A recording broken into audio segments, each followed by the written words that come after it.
welcome. Welcome to the 8 o'clock block of the Detroit Women of Comedy Festival. I'm Andi Maziarz, and I'm the vice producer of this year's festival. Thank you for joining us. We are very happy to have you here. And we are the Detroit Women of Comedy Festival. We are a festival for women and allies thereof, which I hope you are. If not, that might be a personal growth opportunity for you. But so there is comedy, but there's also something that we stand for is bringing in money for local Detroit area nonprofit arts organizations. And the ones that we are working with this year are Planet Ant Theater and the Detroit Creativity Project. Most of the festival is actually free content-wise, except for our big headliner show tomorrow, as well as 2 workshops that we're offering tomorrow during the day. We'll get into that later.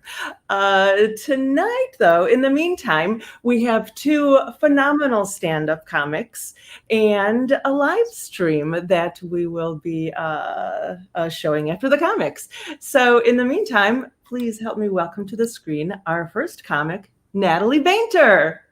Yay! Hey, everybody. Hey, Detroit and beyond. I am so happy to see you. I can't see you, but I know you're there. I just got fully vaccinated, and I think that's just so great.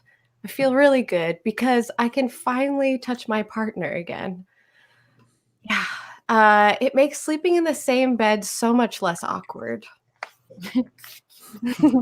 Yeah.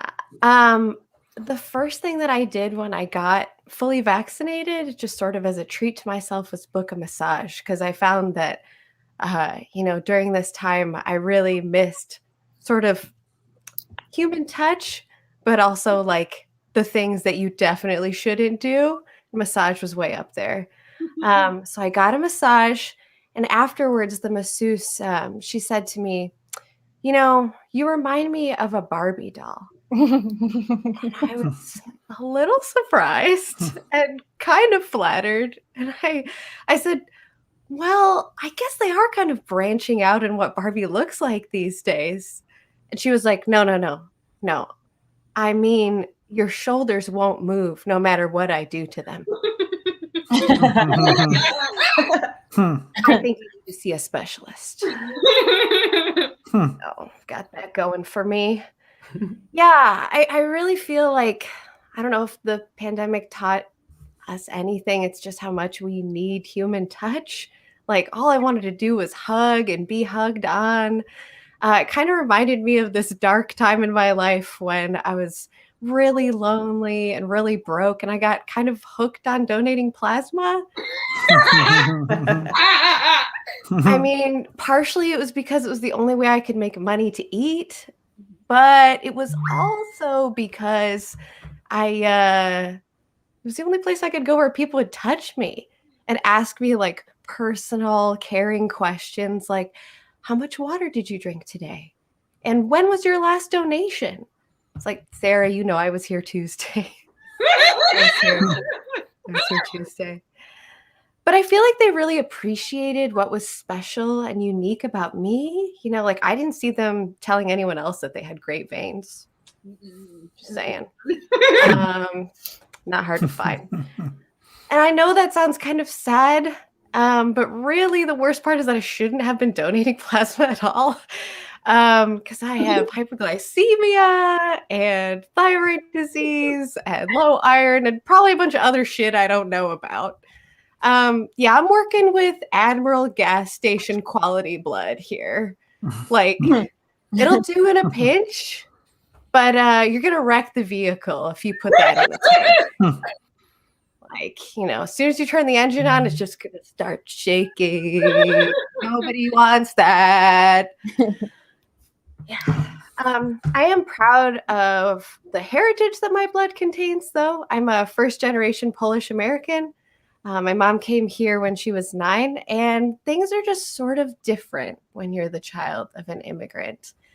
Like, one thing is, when you're making a sandwich and you're about to put on the mustard and you get the jar and there's just a little bit left in there. It's like way up in the corner and you could get it out with a knife, but you just forget about it because it's not really worth it.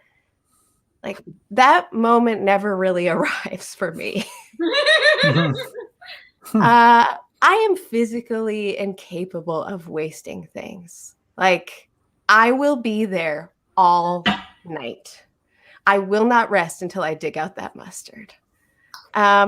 It's probably because I was raised by someone who takes single-use plastic straws and puts them into the dishwasher so they can be reused over and over. Like they're not meant for that.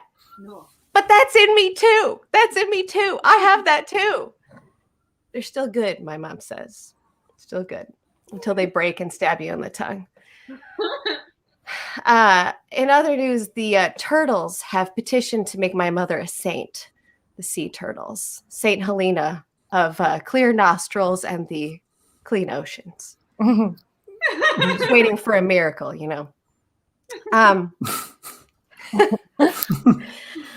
So I know a lot of people picked up different hobbies over the pandemic. Like people were baking bread and whatever. I'm Polish, so I'm already like cooking all the time. So that wasn't really something for me. But what I did start doing was bird watching. I started watching these red-headed woodpeckers in my backyard, and I got super obsessed with them. And I was really excited for them to come back this year, but they didn't come back. And I think that's because while I was seeing the intricate lives of these majestic creatures, they were seeing, oh my God, he's on a tree. Look how big his head is. I'm going to find out where their kids are.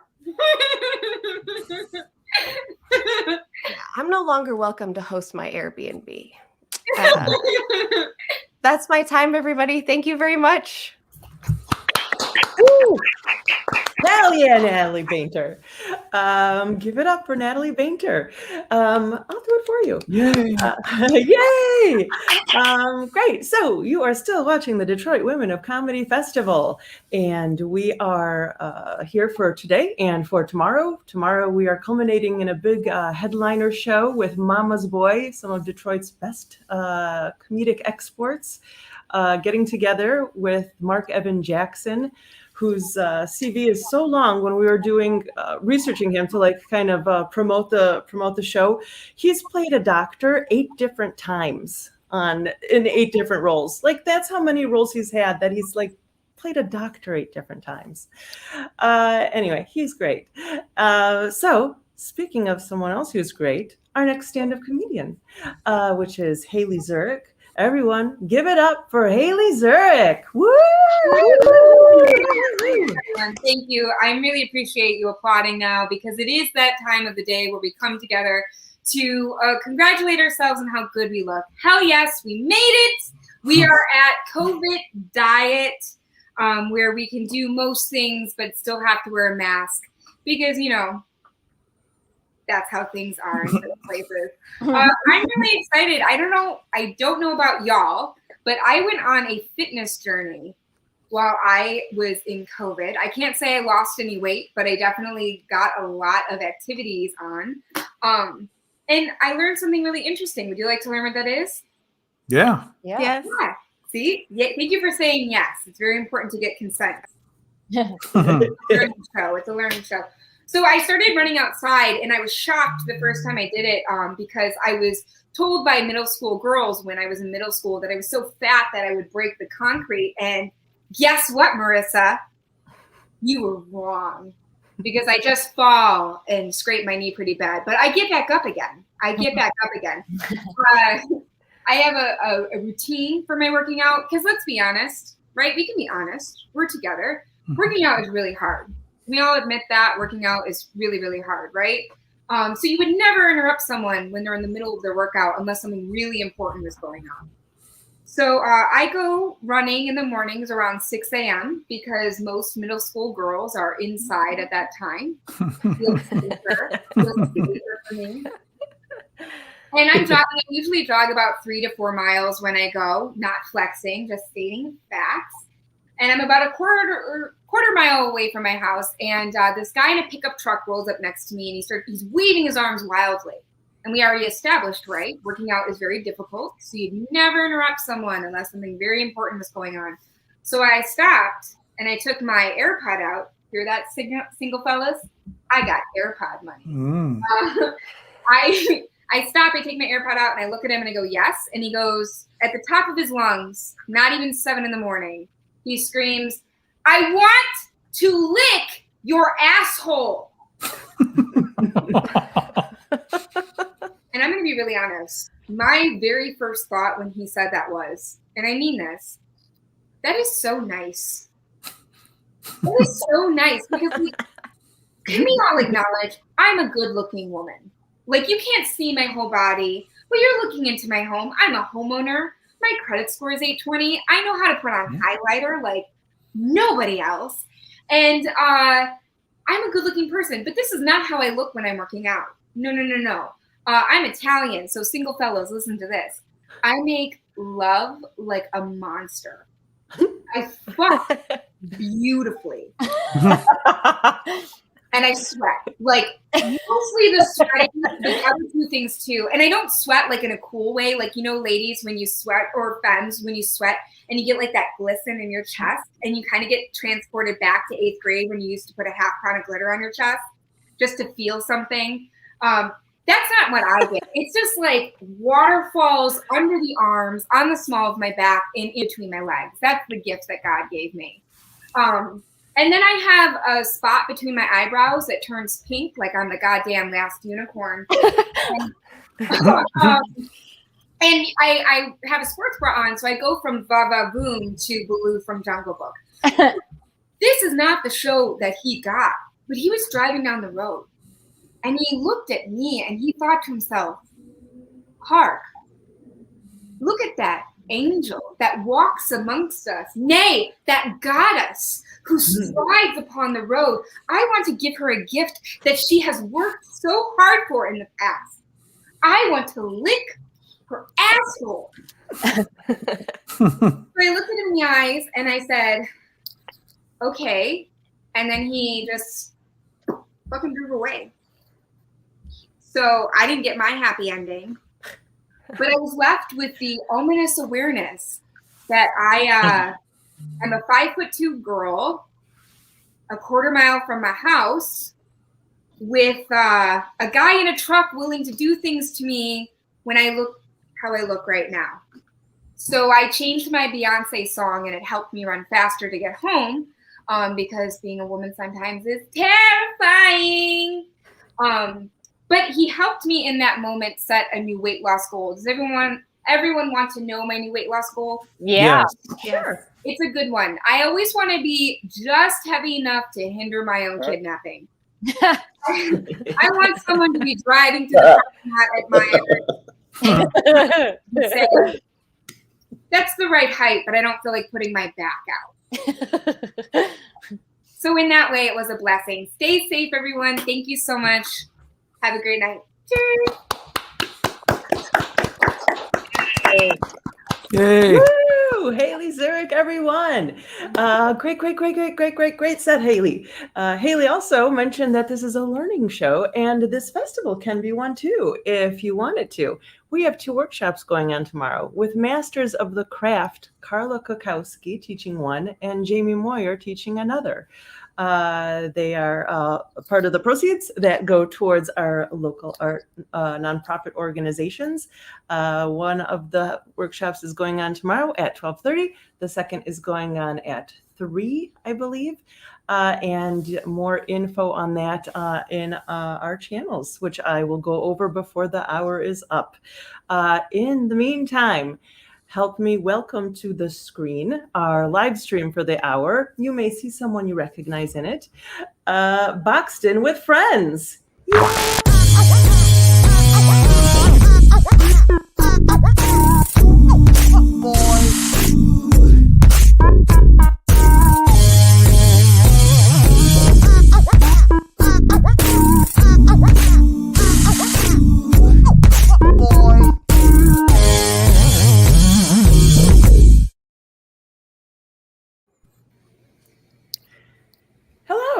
Hello, everybody.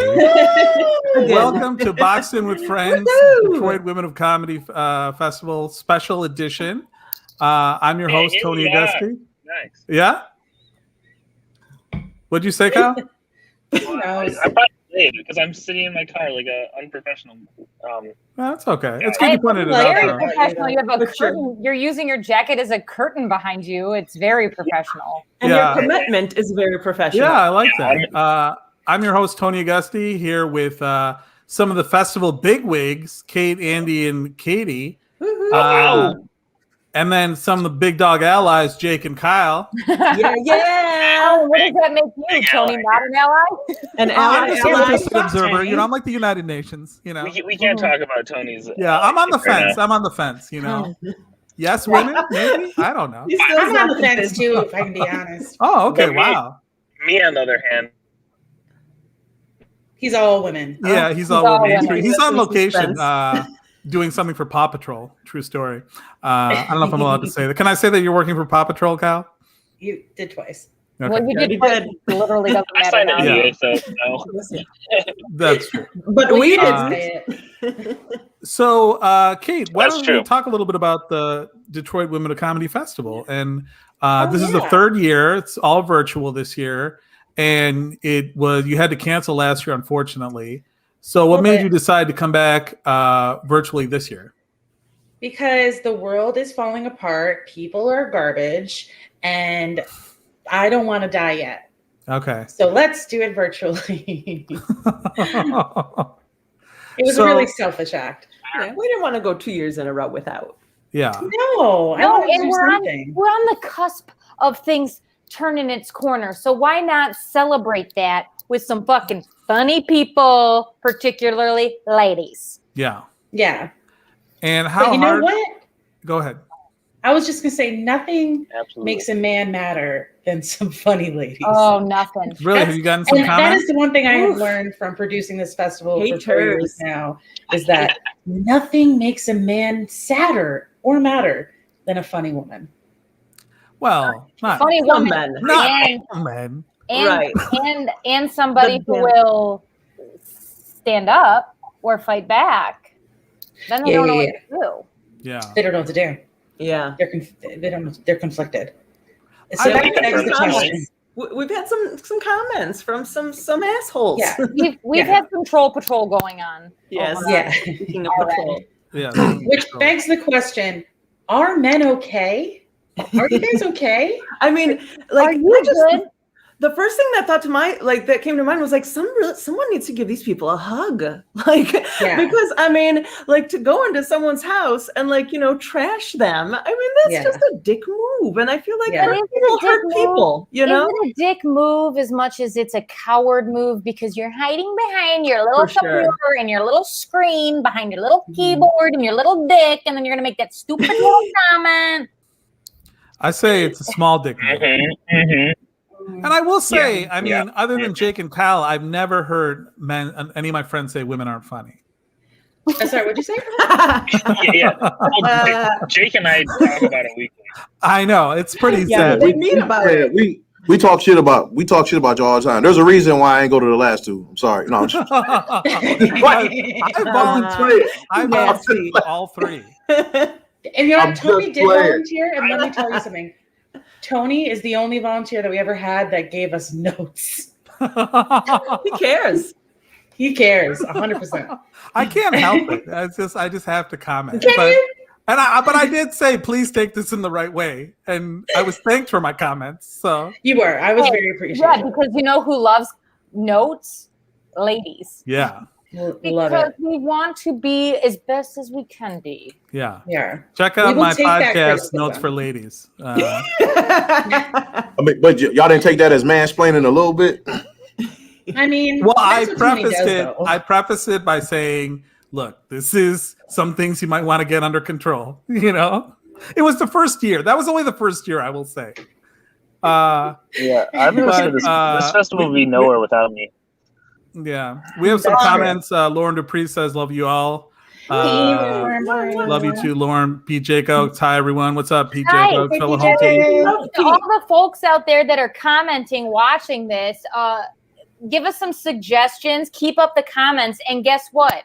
If you send us a screenshot or confirmation that you gave a little Cash App donation or a little Venmo donation, we got smalls, mediums, and larges and some fancy ass swag that if you do it, I will give away. Andy's wearing one. Yeah, Andy's got one on. But it's not the same. It's unique. No, it is. They're all one of a kind. Baby. I made a special jizz one if anybody wants to see it. Oh yeah, I saw her make it. It's true. Yeah. She did.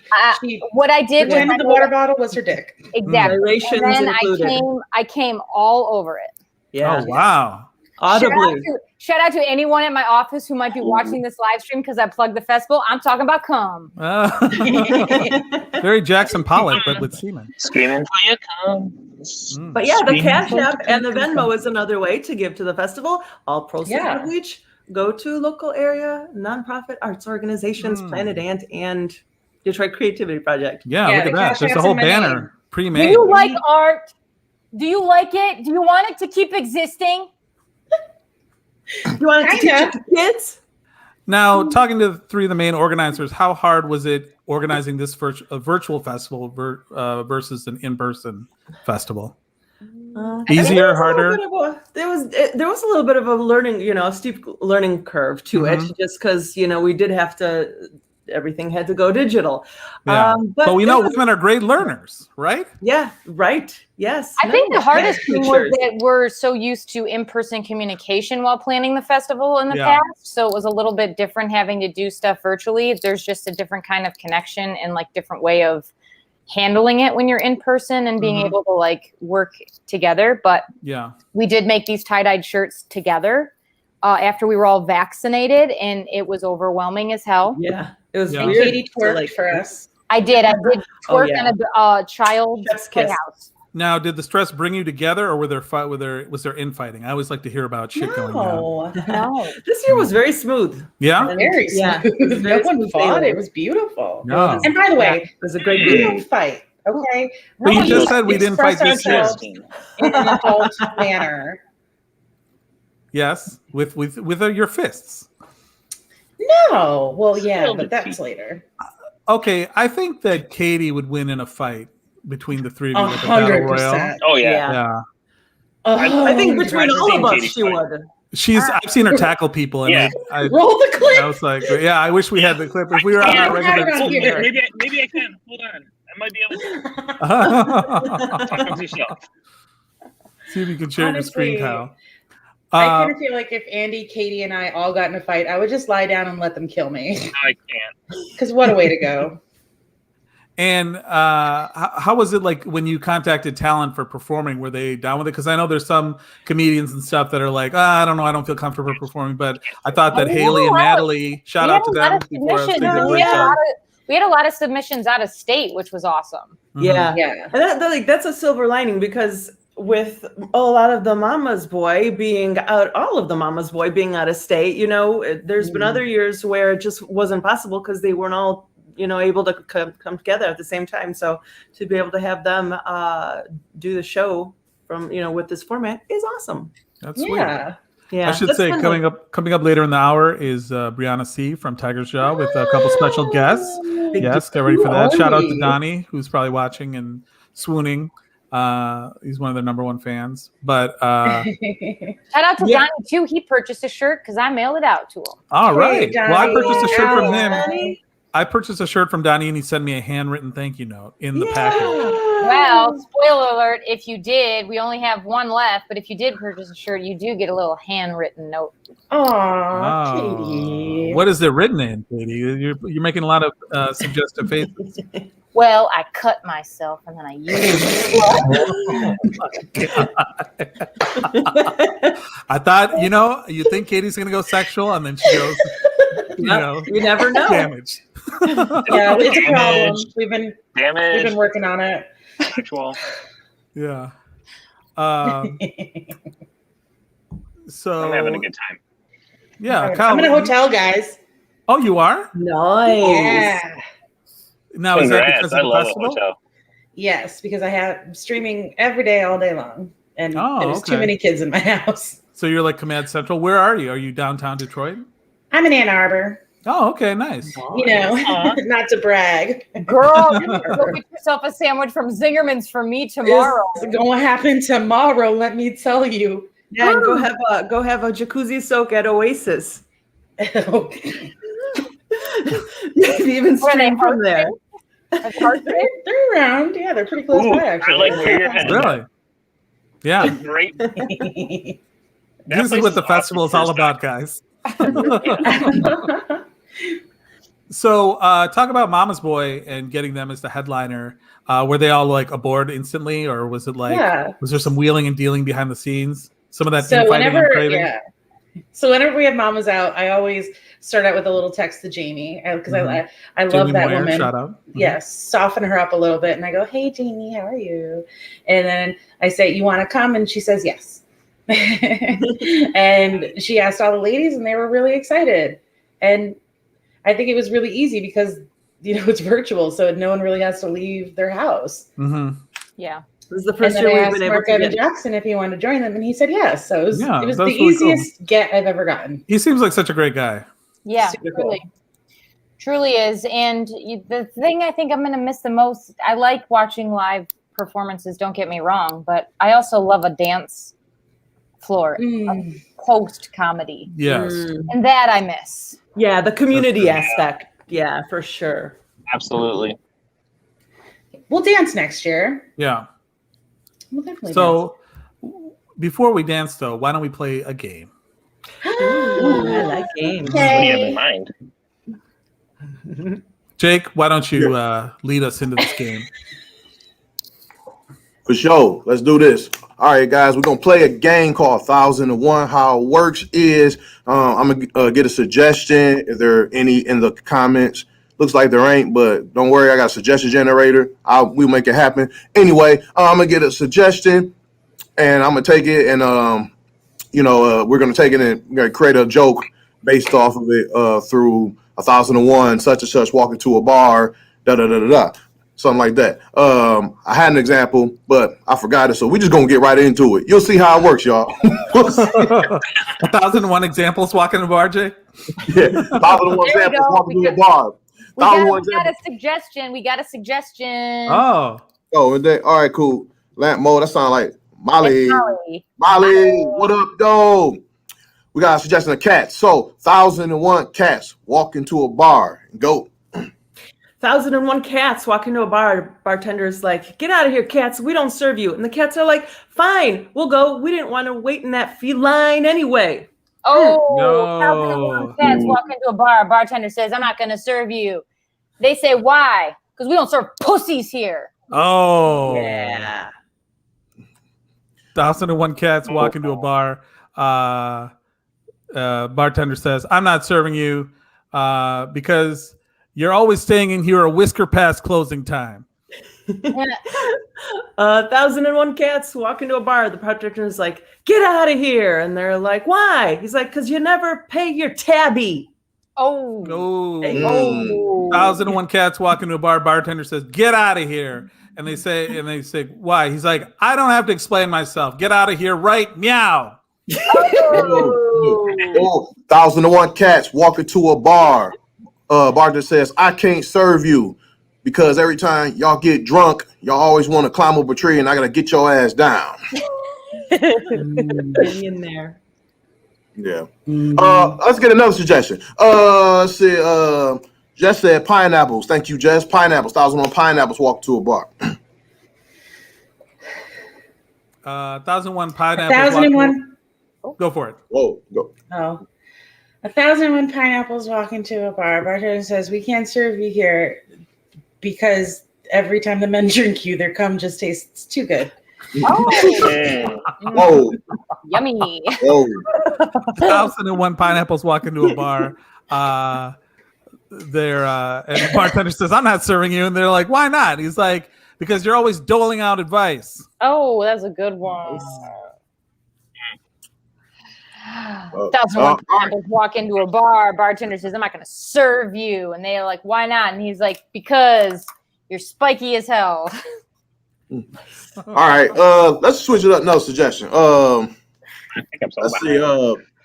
Jennifer Horn put parent teacher conference. 1001 parent-teacher conference walking to the bar. Maybe let's simplify that. Let's do parents. 1,001 parents walking to a bar. Oh. Look, parents walking to a bar. Can we do that? 1,001 parents walk into a bar. The bartender says, "Get out of here, parents." They're like, "No, but we want to come in." And the bartender's like, "I'm not kidding." 1,001 parents walk into a bar. Bartender says, "I'm not going to serve you." And the parents like, "Why not?" And he's like, "Because you're alcoholics and you're already drunk." Oh.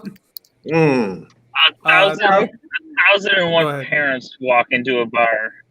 1,001 parents walk into the bar. Bartender's like, "Get out of here!" And they're like, "Why?" And then the bartender's like, "Because you can't keep your jeans in your jeans." Oh. Nice. Nice. Layered. It's a thinker. All right, let's switch to teachers. 1,001 teachers. 1,001 teachers walk to a bar. 1,001 teachers walk into the bar. Bartender says, "We can't serve you guys here because every time you're here, you try to score like grades." Yeah. Well, 1,001 teachers walk into a bar. Bartender says, "Get out of here." They're like, "Why?" He's like, "You don't make the grade." Hey, I actually want to read one that PJ Cokes put in the chat. 1,001 pineapples walk to a bar. Bartender says, "I can't serve you. You got to leave. Just do it. Citrus me. Citrus me." Oh boy! I'll put the fuck out of that shit. Then we gotta say the one. We gotta say the one from Kellen Pembleton. Then 1,001 cats walk into a bar. Cat says, "I'm all out of money. Pass the milk." Hell yeah. But let's do another one. Crocodile. Let's do crocodile. 1,001 crocodile. 1,001 crocodiles walk into a bar. Bartender says, "I'm not going to serve you." And they're like, "Why not?" "Because you're always tearing up over here." Get it? Crocodiles here. No. Yeah. 1,001 crocodiles walk into a bar. Bartender says, "Get out of here." And they're like, "Why?" He's like, "Because look at your ugly shoes." 1,001 crocodiles walk into the bar. Oh, go ahead. This sucks for me.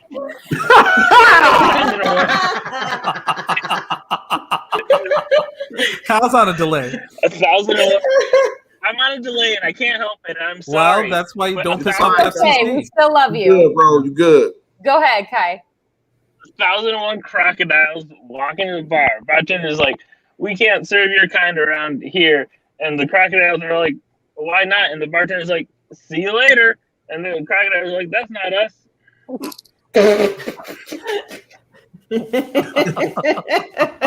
Okay. Let's do one more. You want to do one more? Yeah. One more? Yeah. Okay, 1,001 school bullies. 1,001 school bullies walking to a bar. 1,001 school bullies walk in the bar. Bartender says, "We can't serve you guys here." And they're like, "Why not?" And he goes, "Because the toilets are still clean from me in my head on it yesterday." 1,001 school bullies walk into a bar.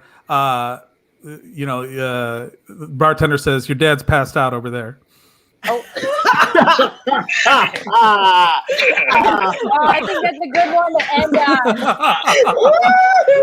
All right, that was 1,001. Yay! Save it for next year's festival. 1,001. I'm on a delay. I can get away with it. Go ahead, Kyle. Then he froze. Man. I'll say one. All right.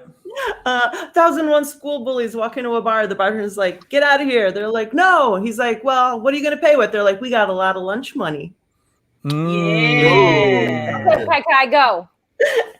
1,001 bullies walk in the bar. Bartender's like, "Get out of here." And the bullies are like, "Why?" And then the bartender says, "Because you're fucking bullies." Oh boy! I waited for that, guys. Bullies. Was that worth it? And that I don't know. was 1,001. Yeah. Yay. Coming up is our headliner, our guest of the Oh, evening. I got one more. I'll just play. No, she's graciously agreed to be on. Talented musician, member of Tiger's Jaw. Give it up for Brianna C, aka Brianna Collins. Hello. Hello. Welcome. What's up, everybody? Hey, Hi, what's Brianna. up? Can you get closer to that mic? Yes. Yes, that's perfect. Does that work? Yeah. Cool. Thank you so much for agreeing to be on. Thanks for asking me. This is so sick. Yeah. So Tiger's Jaw has actually been out before. You were like, we've had other members of the band on the show, but since then, you guys have performed, I hear? Performed like Have you performed in person or performed like virtually? virtually. We haven't done any in-person performances yet, but we're looking forward to being able to in like a couple months, which is crazy to say because at the beginning of the year I wouldn't have thought that was possible. So Yeah. How forward are you looking? Like, how is it performing virtually? not the same, Mhm. but like it's at least something, if that, Yeah. But I'm really looking forward to being in person and having an actual crowd and it not being like a digital like thing I'm talking to either, like where I'm only seeing myself or like Yeah. And do you think Kyle lives in that car he's broadcasting from, or you know him better than us? So Brianna, listen, I've fallen on some hard times, and I'm in my car. And I'm also on a delay. But what's up? Yeah, Yeah, when we yes. started this show last year, you were in a mansion. Yes. Yeah. I've made some bad decisions, and here I am. But hi, Brianna. Hi, Thanks it's for good to being see here. ya. So I'm where are you? It's good to see you. Where are always you been a calling? good friend. Calling? Where are you at right now? What part of the country? Me? Yes. Oh, right now I'm in LA actually. I'm Oh, visiting okay. with some friends since everybody's vaccinated. Mm-hmm. Got to see some That's family. a living room we've seen before. That's a Oh, this is Pat's living room. this is You've actually that's had- Mr. Benson's living room. Oh, You know that friend of the living show. He was I on a actually previous recruited- episode. Yeah, I recruited some friends to help me, some Tiger Jaw alumni. So, Oh, okay. You want to shout them out, or? Yeah, shout out Pat Benson, Megan Benevente. Woo! Yeah. Yeah, I heard Megan has a EP out that Kyle is a big fan of. Yes. Yes. Chuck is a band. Chuck is a band. And what do you find yourself being productive during the pandemic, or you've just been kind of like chilling out, or you find you've been writing more? I've definitely not been writing, but we put out a record. It came out March 5th of this year. It's been done since August 2019, so we had to kind of wait a little bit, but we did 4 music videos, all of the album art and stuff. I've been surprisingly busy. Okay. While not leaving my house at all. Now, do you normally don't live in LA? No, I don't. I live in Kingston, Pennsylvania. It's like 20 minutes from Scranton. Okay. Yeah. I'm sure everybody, as soon as you say Scranton, they mention The Office. Yeah, I love The Office. Me too. I'm glad that I like it because otherwise it'd be so annoying. Yeah. It's either Office or Joe Biden at this point. Now, do you have any hard plans to go on the road, or no? We do actually. You're announcing some shows. Yeah, we're starting to announce some stuff. We announced a show today. Actually went on sale for Boston. All right. Cambridge at the Sinclair, and we announced a show in Philly, and we're definitely working on more. Will be announced soon. It's like really exciting. I didn't anticipate that things would open this soon, so we're kind of just going with the flow of how everything feels. So, yeah. That sounds. Are you awesome. nervous about it? Yes, I am equally nervous and excited, just because it's like I don't know what Yeah, it's gonna be like, but I mean, I'd rather be doing something and seeing how it goes, even if it is different, than not doing it at all. Mm-hmm. And what you play keyboards in the band, or? Yeah, I play keyboard and I sing. Okay. And Yeah, and she's the only gal, so it's very much like comedy. It's usually a sausage fest with like 1 or 2 gals. So she's definitely. I feel like it's a very common trend with music and comedy in that way. It is. Yeah, I watched that documentary Hysterical. Oh, yeah. Women in Comedy, and I related to it so much just when they were talking about their experiences. So it was, when you're in the performing arts of whatever, it is pretty male dominated, but I feel like happy to see more and more not men participating. Yeah, I mean, and I can't speak for you, but I feel like you are like around very supportive men, much like how us ladies right now are in a group of very supportive men. So definitely. Yeah. I'd say. There was like there's a pause there, like very supportive men. But do you feel supported by your bandmates? I do, yeah. They have your back. What if she's like, no? That's what I'm hoping for. Yeah, no, there's no salacious goss, but we all get along. And let's call it Teddy. Cancel Teddy. Yeah. I mean, he's definitely a freak, but he's like a supportive. Yeah, he's a supportive freak for sure. He's a supportive He's freak. been on our show before, right? Yeah. Yeah. The one show I missed. We've had Teddy, we've had Pat, and we've had Ben. Wow. So we're just making our way through. Just need to get Colin.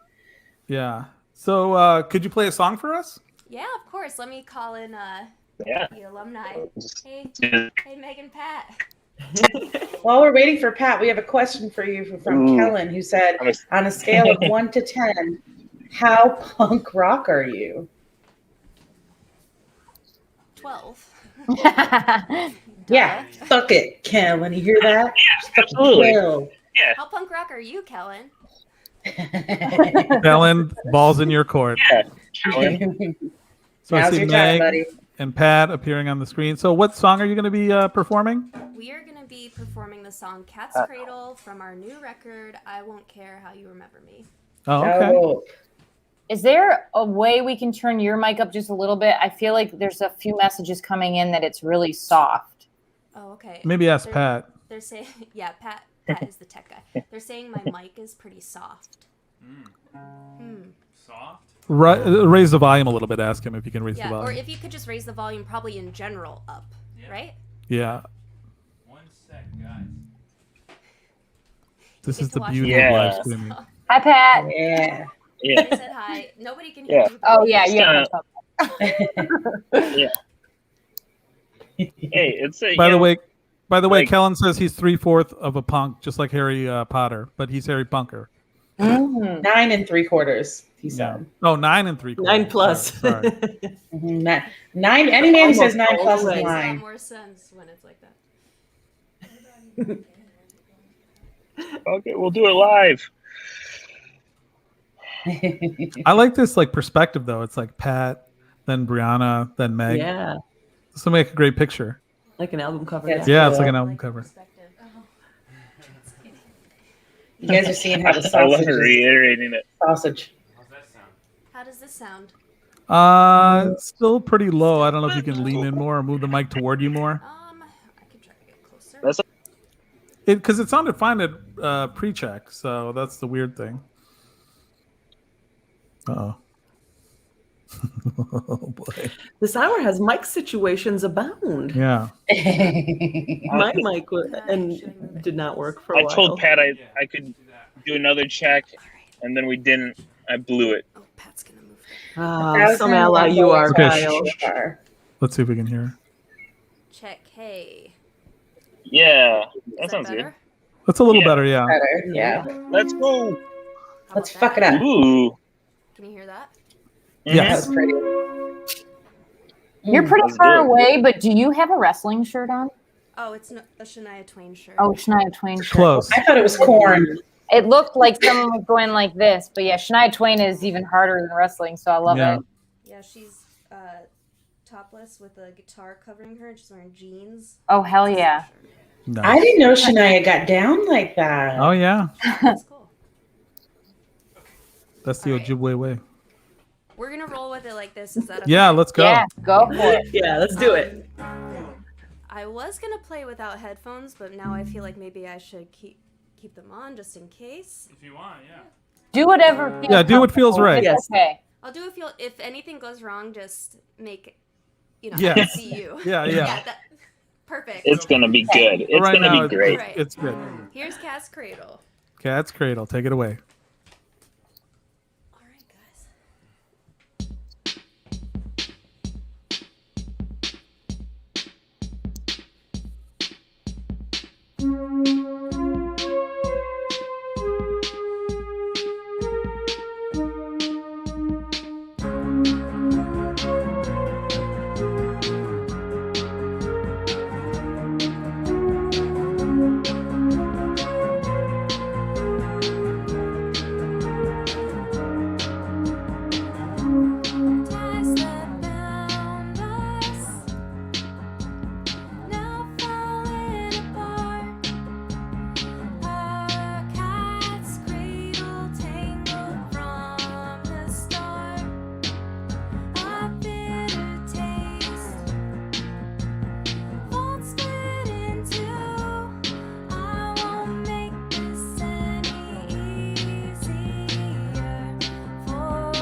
All right. That was awesome. That was awesome. Oh my God, I was just that was vibing. great. Thank you. Yeah. Thank you. Forgot where I was for a second. Yeah, such a thanks good to Meg and song. Pat for joining Yes. in. Groovy and lovely, the comments say. Oh, thank Yeah. you. Can you talk a little bit about that song That's- and what the meaning? Yeah, I think Pat, do you still have the reverb on here? The song is about how sometimes not all friendships end up being what you thought they were, but looking back, you have to have accountability for yourself and also just being able to reflect and see what wasn't working when in the moment you might not have realized it. Okay. And a Cat's Cradle is a game, that string game. Yeah. You play with two people, and if either of you kind of start to mess it up, it doesn't work and you have to start over, but it doesn't mean it's like completely the end, metaphors and stuff. Oh, Yeah. okay. Love that. Love that. Thank you. How long did it take you to, or how long did the song take to write? This song came pretty fast. I was actually listening to Hello Goodbye Shimmy Shimmy Quarter Turn, a song from my youth that Yes. I once had a screen name named after. And I loved how the synth melody and the vocal melody kind of went back and forth, and I just started writing the music. And then when the music was kind of all together, I write lyrics last. I'm so backwards. Okay. But it just like fit that, where it's like a very poppy, happy sounding song, but the lyrics are a little bit more like introspective and sad if you really listen to them. Yeah. So I kind of like that juxtaposition. It came together, one of the fastest songs I've ever written, I think. Oh, wow. Ah. Now, when you say you write the lyrics last, does that mean you write the melody too, or do you like substitute? You just like kind of like hum a melody and then put words to it? The way I do it is usually I'll write the song structure with like chord progressions, or like this is a verse and a chorus, or whatever parts you want. And then I always am kind of writing little bits of lyrics, but then whatever makes sense with the skeleton of the song, and that will then determine the melody. So many other people do melody first, and then I feel like sometimes the lyrics and the vocal melodies of my songs are a little like they feel a little off because of that, but it's just like how I write. So yeah. Okay. Well, since we're at a women's festival, I would be remiss in not asking what message would you have for like girls that watch that would be like, hey, I want to start a band, or I want to get into music? Are there people that inspired you like that? Yeah. I mean, I joined this band by just going to shows and making friends, and my friend Adam, who I was talking to on AIM, said that their keyboard player quit, and I had taken piano lessons, and I was like, I'm going to put myself out there, and I was like, I could fill in for you guys if you need it. And I filled in for one show. I was 15, and then they asked me to be in the band. So it's just like, wow, be a part of your community. Don't be afraid to put yourself out there and believe in yourself, and you'll find the people that will support you. Like, even for this, I texted Ben and I was like, because I don't really perform alone, and he was like, you could do it.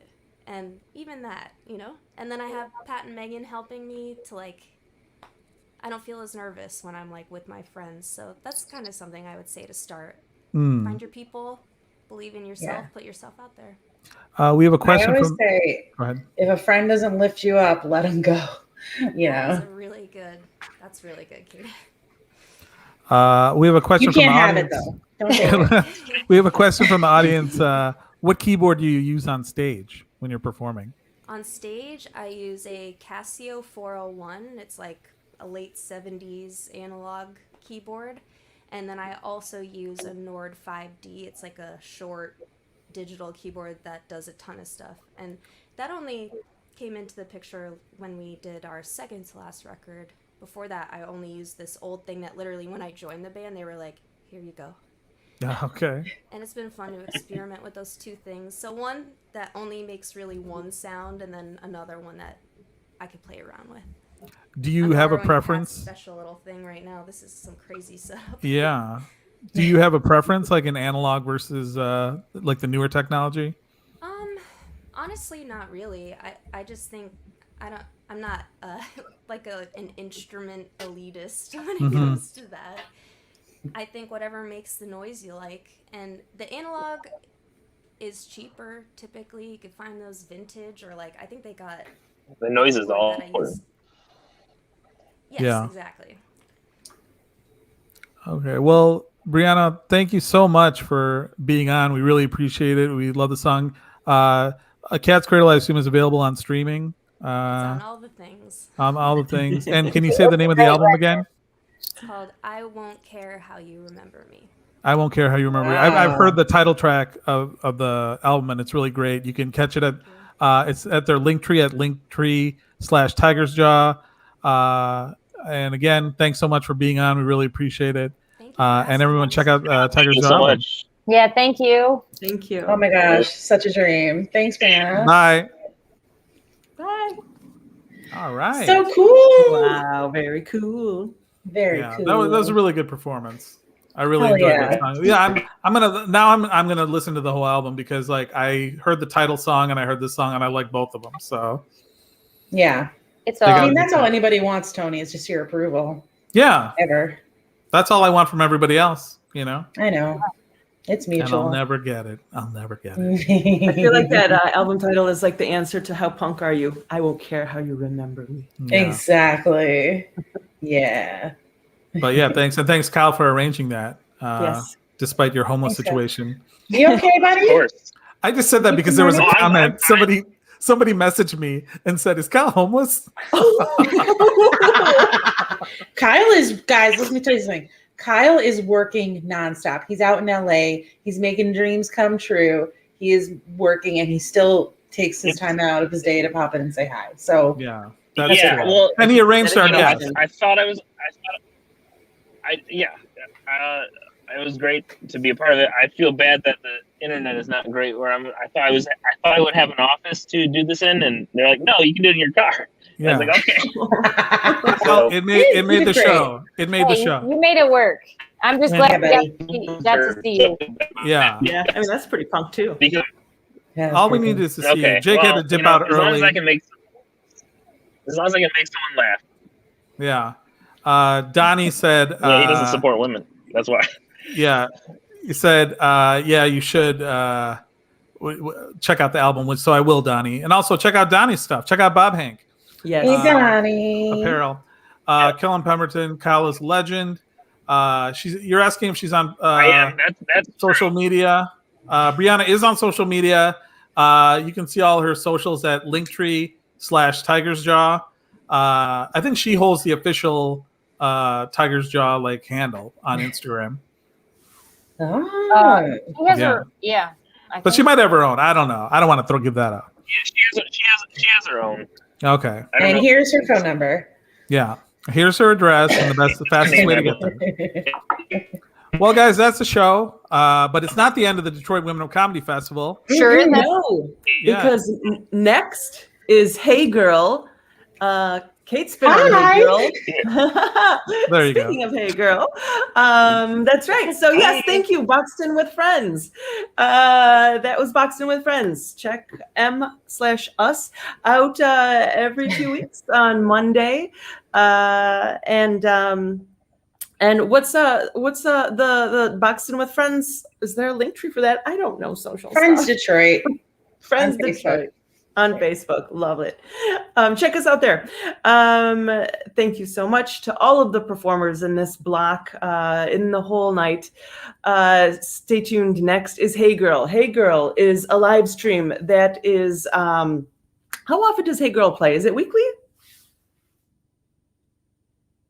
No? Okay. Producers? No? Okay. Producers don't know. Hey Girl streams on Planet Ant. It's monthly. It's monthly. Oh, monthly. Thank you. Monthly on Planet Ant's live stream channel. And it is hosted by Detroit legend Margaret Edwartowski. And she will have on the members of Mama's Boy. So they're going to be the headliners that are playing tomorrow night. The tickets for tomorrow night's show are still on sale through 3 p.m. tomorrow afternoon. The workshops are going to be available only for about another hour or so. Those are being taught by, one is Jamie Moyer and one is Carla Kukowski. Today is day one of a 2-day fest, but hundreds of hours literally have gone into planning this. So I just wanted to thank all the directors and the people who have volunteered their time to do this. Hey Girl is coming up after a very short video for DCP, so stay tuned. And just thanks. Thank you for supporting. Thank you for being you. And then thanks to Planet Ant for presenting the fest. The Detroit Women Comedy Festival is in partnership with Planet Ant, which is a 501c3 nonprofit arts organization. They are also, on all the socials and in Hamtramck, and should be moving towards the direction at some point this year of opening. And that'll be so nice to start doing things in person. That'll be wild, but great. Anyway, you're great. This is great. Thanks for the opportunity to do this for you. Have a great night.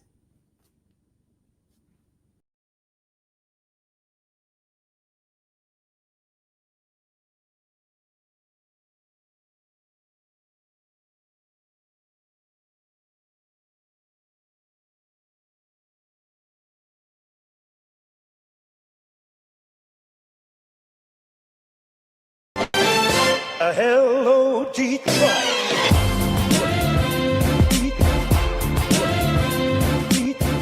The Detroit Creativity Project has taken a lot of my students by surprise. The Detroit Creativity Project, at least in its initial phase, is a program to offer improv instruction in the public schools of Detroit. Oh God. Who are all these people? Where did you come from? Why are you standing here? I love improv. It's just off the head. Detroit is my home. It's nothing but love. I think that improvisation is one of probably the best skills that a person can learn for life. There's really no class that you take that teaches you how to listen and how to get your point across. Improvisation does that.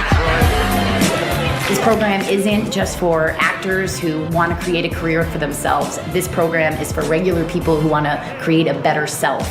Improv skills help in everything. If you're in an interview and you don't know how to respond to a question, those improv skills kick in. When you come downstage in improvisation and you get a couple of suggestions from the audience and then you create something out of nothing, you finish that and realize, I just did something impossible.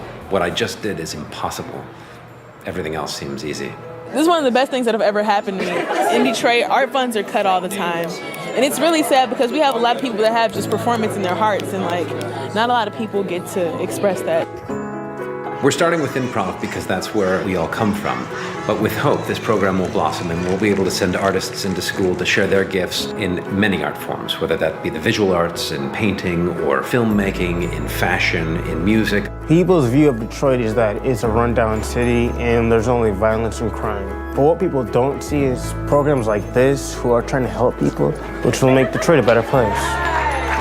And I think the one thing that's true about almost any Detroiter you meet is that they've got huge dreams. My dream is to be in the NBA. I want to be a famous singer. Electrical engineer. Marine biologist. An actor. There's so much I want to be. And I think dreams are what kind of fuels the city.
Hey friends, welcome to this very, very special edition of Hey Gurl. This is the Detroit Women of Comedy Festival show, and I am the host of Hey Gurl. I am Margaret Edwartowski. I am a actor, playwright, author, nonprofit administrator, mother, wife, friend, and general bon vivant. And I am from Detroit, Metro Detroit, and we are coming to you through the Planet Ant Theater, and we are celebrating the fantastic Detroit Women of Comedy Festival, an amazing opportunity for women to show off how damn funny we are. This year, of course, we are virtual, and today is not May 29th. It's June 4th. We are not live. Yes, we are not live, but we are really thrilled to be able to bring on some phenomenal guests, all of whom, I'm not just saying this, are very dear friends of mine. But before we get started, I want to bring on our producer. So please welcome Jessica Cooper. Hey, girl. Hey, girl, you remember. I remembered. Yes. Oh, hey, girl. Okay. I'm so happy that this is the festival episode. It is. The festival is going amazing, isn't it? It's going so well. We've been through one day so far right now on June 4th. And early June is my favorite time of year. Yeah. The it's a beautiful really time of year. Kicking ass. Yeah. You have expanded duties for the festival. You're a pretty important person on the thing, aren't you? Important is a word. No, I'm just kidding. I'm doing What's your role? digital stuff, Yes. digital producer. So I'm clicking all the buttons for the festival, bringing people in and out, and putting up the fancy little banners at the bottom, like the one here. Great. They look great. I mean, that's being the button pusher at an online festival. You kind of everything. Yeah. And it's a decent sized festival, so it's going well since it's going right so well now. This right now on June 4th. On June 4th today. Mm-hmm. Yes. Mm-hmm. We'll read the headlines later. Yep. You should be. Well, thank you as always for being an amazing co-conspirator in this Hey Girl project. Oh, it is my pleasure. Have a great show. Thanks. Well, just a couple thoughts before we get started. I don't want to talk too long because we have some great guests. But this week I got a new office chair. And so I went shopping for chairs. And a little bit of background while you see this photo in front of you.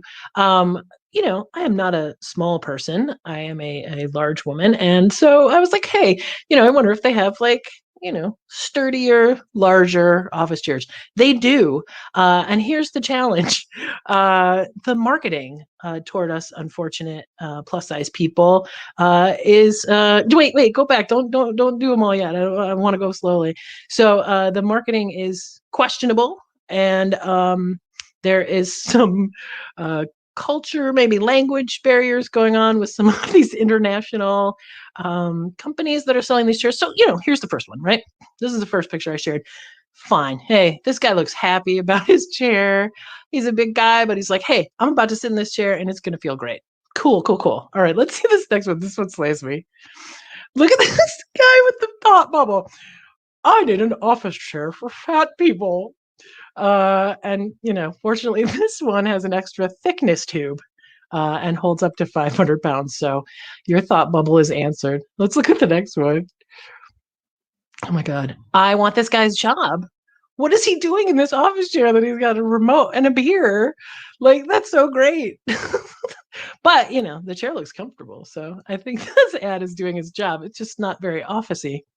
All right, let's look at the next one. This one kills me. I love before and after commercials in general, but look at how sad and dejected this guy is about the chair. Others, too small to sit down. That box is checked. So we know that this is that one. And then if you get the right chair, you're going to be like a loan shark from the 70s. Like, what is this cigar? Like, I got the big chair. This is great. All right, next one. I think this is our last one. Okay, this is the one I actually bought. But look at this guy. A good chair makes fat men happy. I mean, that's conventional wisdom that everyone knows. And if you sit in this chair all day, you will be jetting out your belly like that. The beauty is this chair actually has massage, and I put it together with my kid in a short amount of time. So I think I probably did look like that position. But anyway, that's my tour through fat chair advertising. Thank you, Jess, for sharing the photos on that.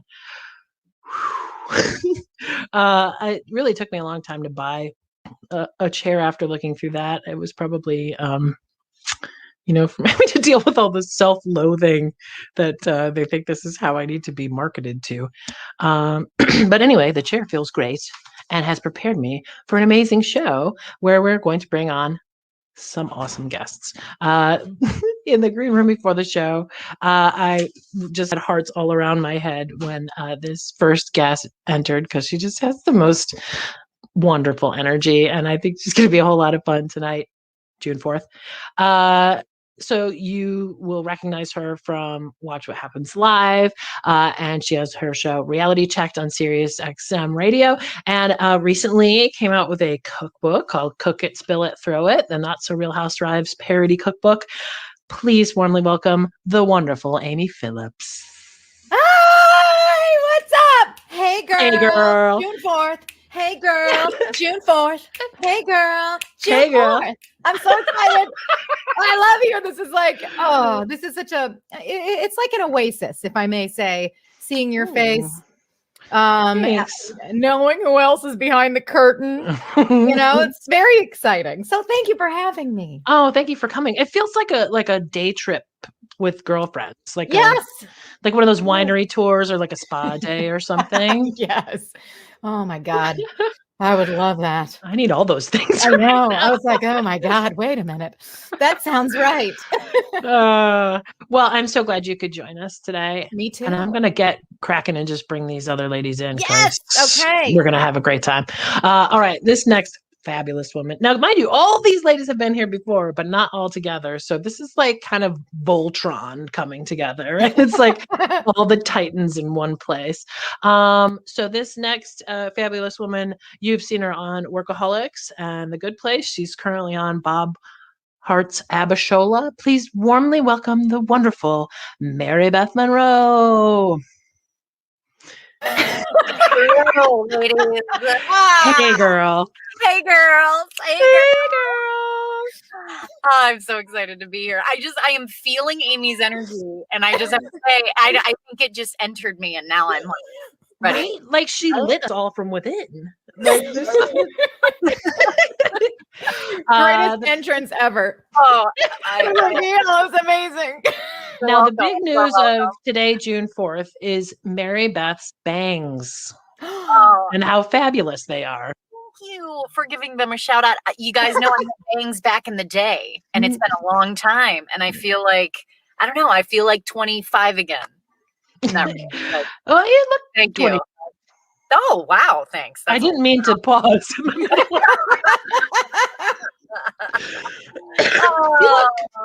You 25.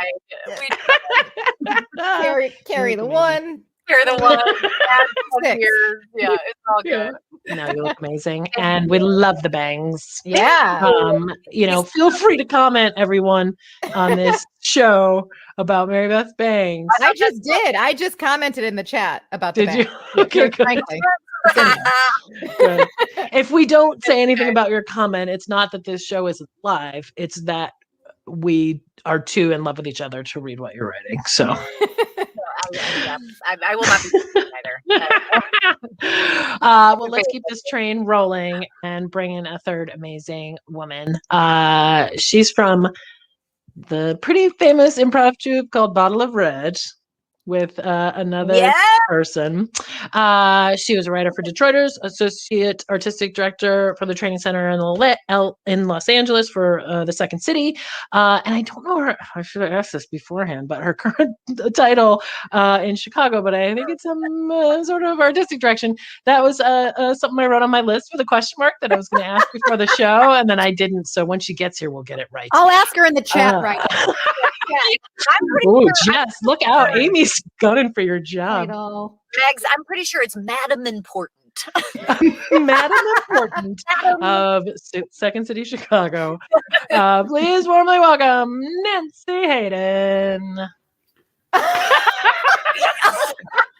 Hey, girl. Hey, girl. Oh, hey, girl. Hey, girl. I'm just doing a little reading to catch up for my job as Madam Importante at the Second City. Little John Grisham's The Rainmaker. I hope Nyima's got a good entrance. She is. Let's give her a few minutes. She's not be running around the house looking for something. Hey, girls. Hey, girl. Oh, hey. How are you? I'm doing really well. I'm in Southgate, Michigan.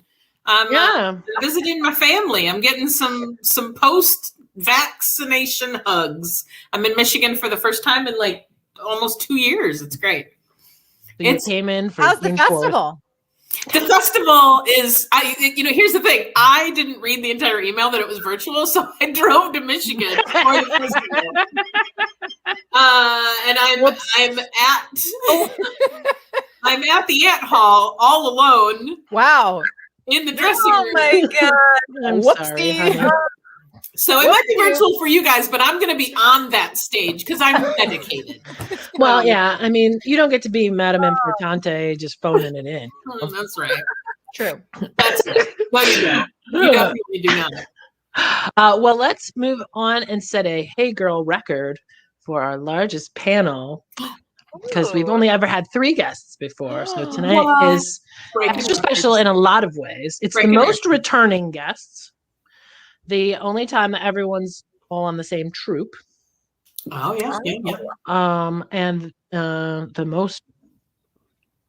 And, well, no, we did have an All Detroiters one before, but this is more Detroiters than that. All right. Well, let's bring our last wonderful guest to the stage. You have seen her on Wild and Out and Whose Line Is It Anyway? And Key and Peele. Please welcome the wonderful Nyima Fong. Yes. Oh my God. She's in the process of re-recording it. Holy She's re-recording it as we speak, playing all the roles. She doesn't know what it is.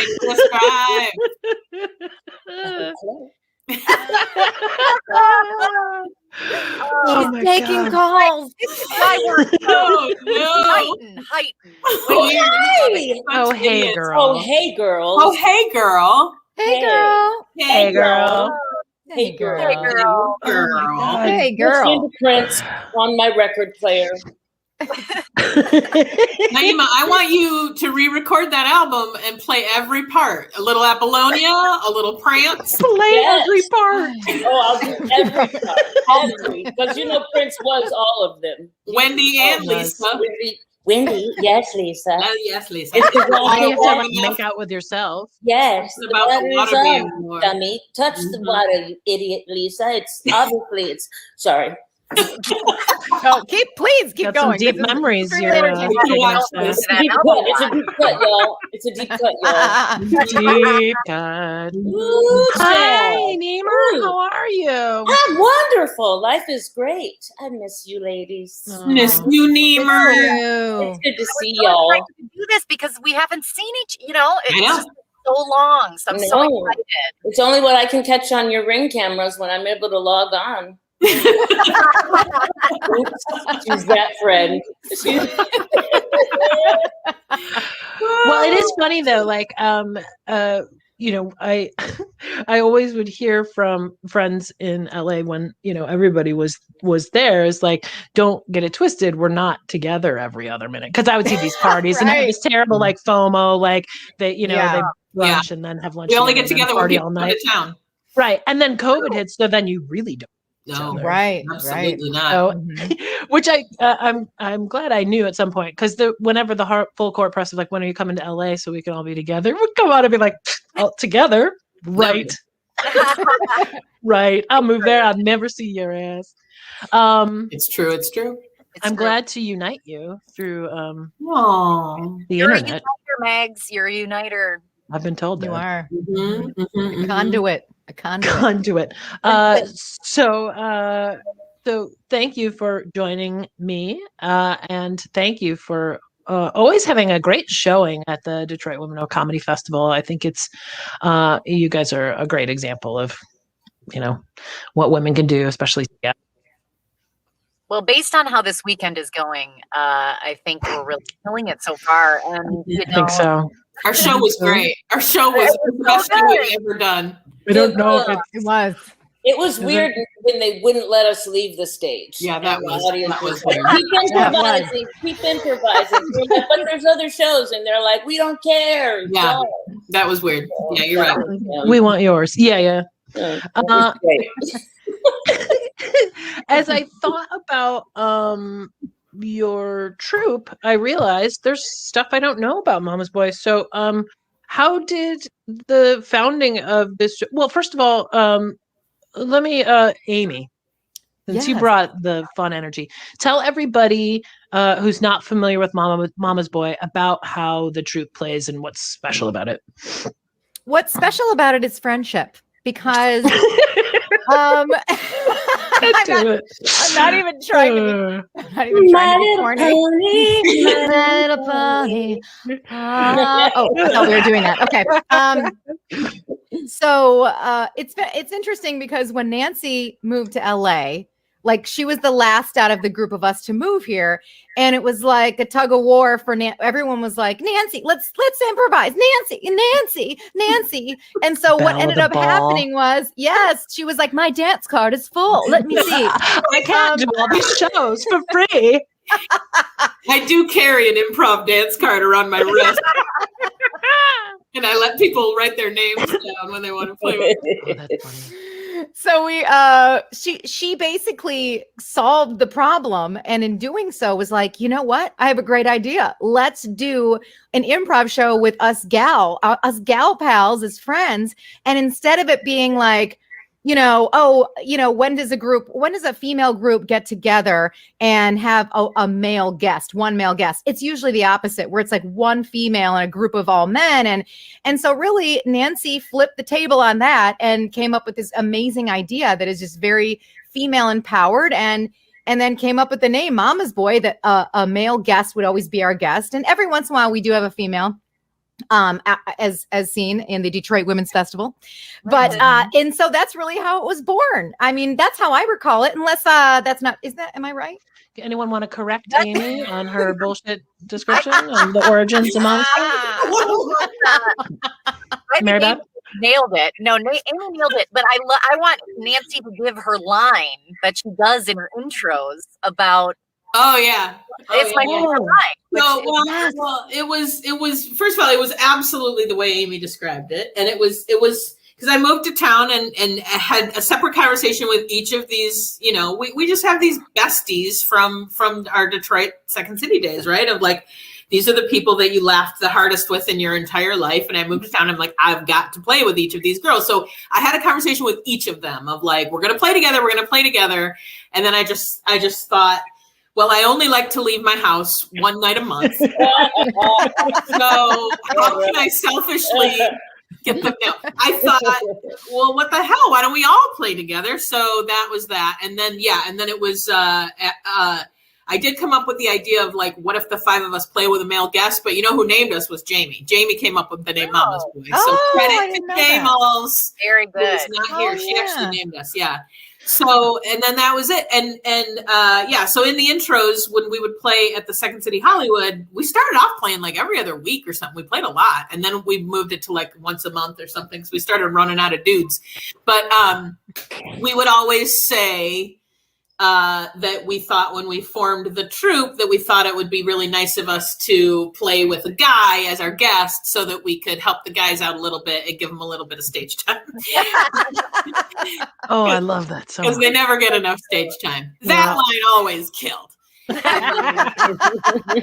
I'm glad you mentioned it, Nancy, and I'm embarrassed to have taken this long to mention that there is one member of Mama's Boy that was unable to join us today.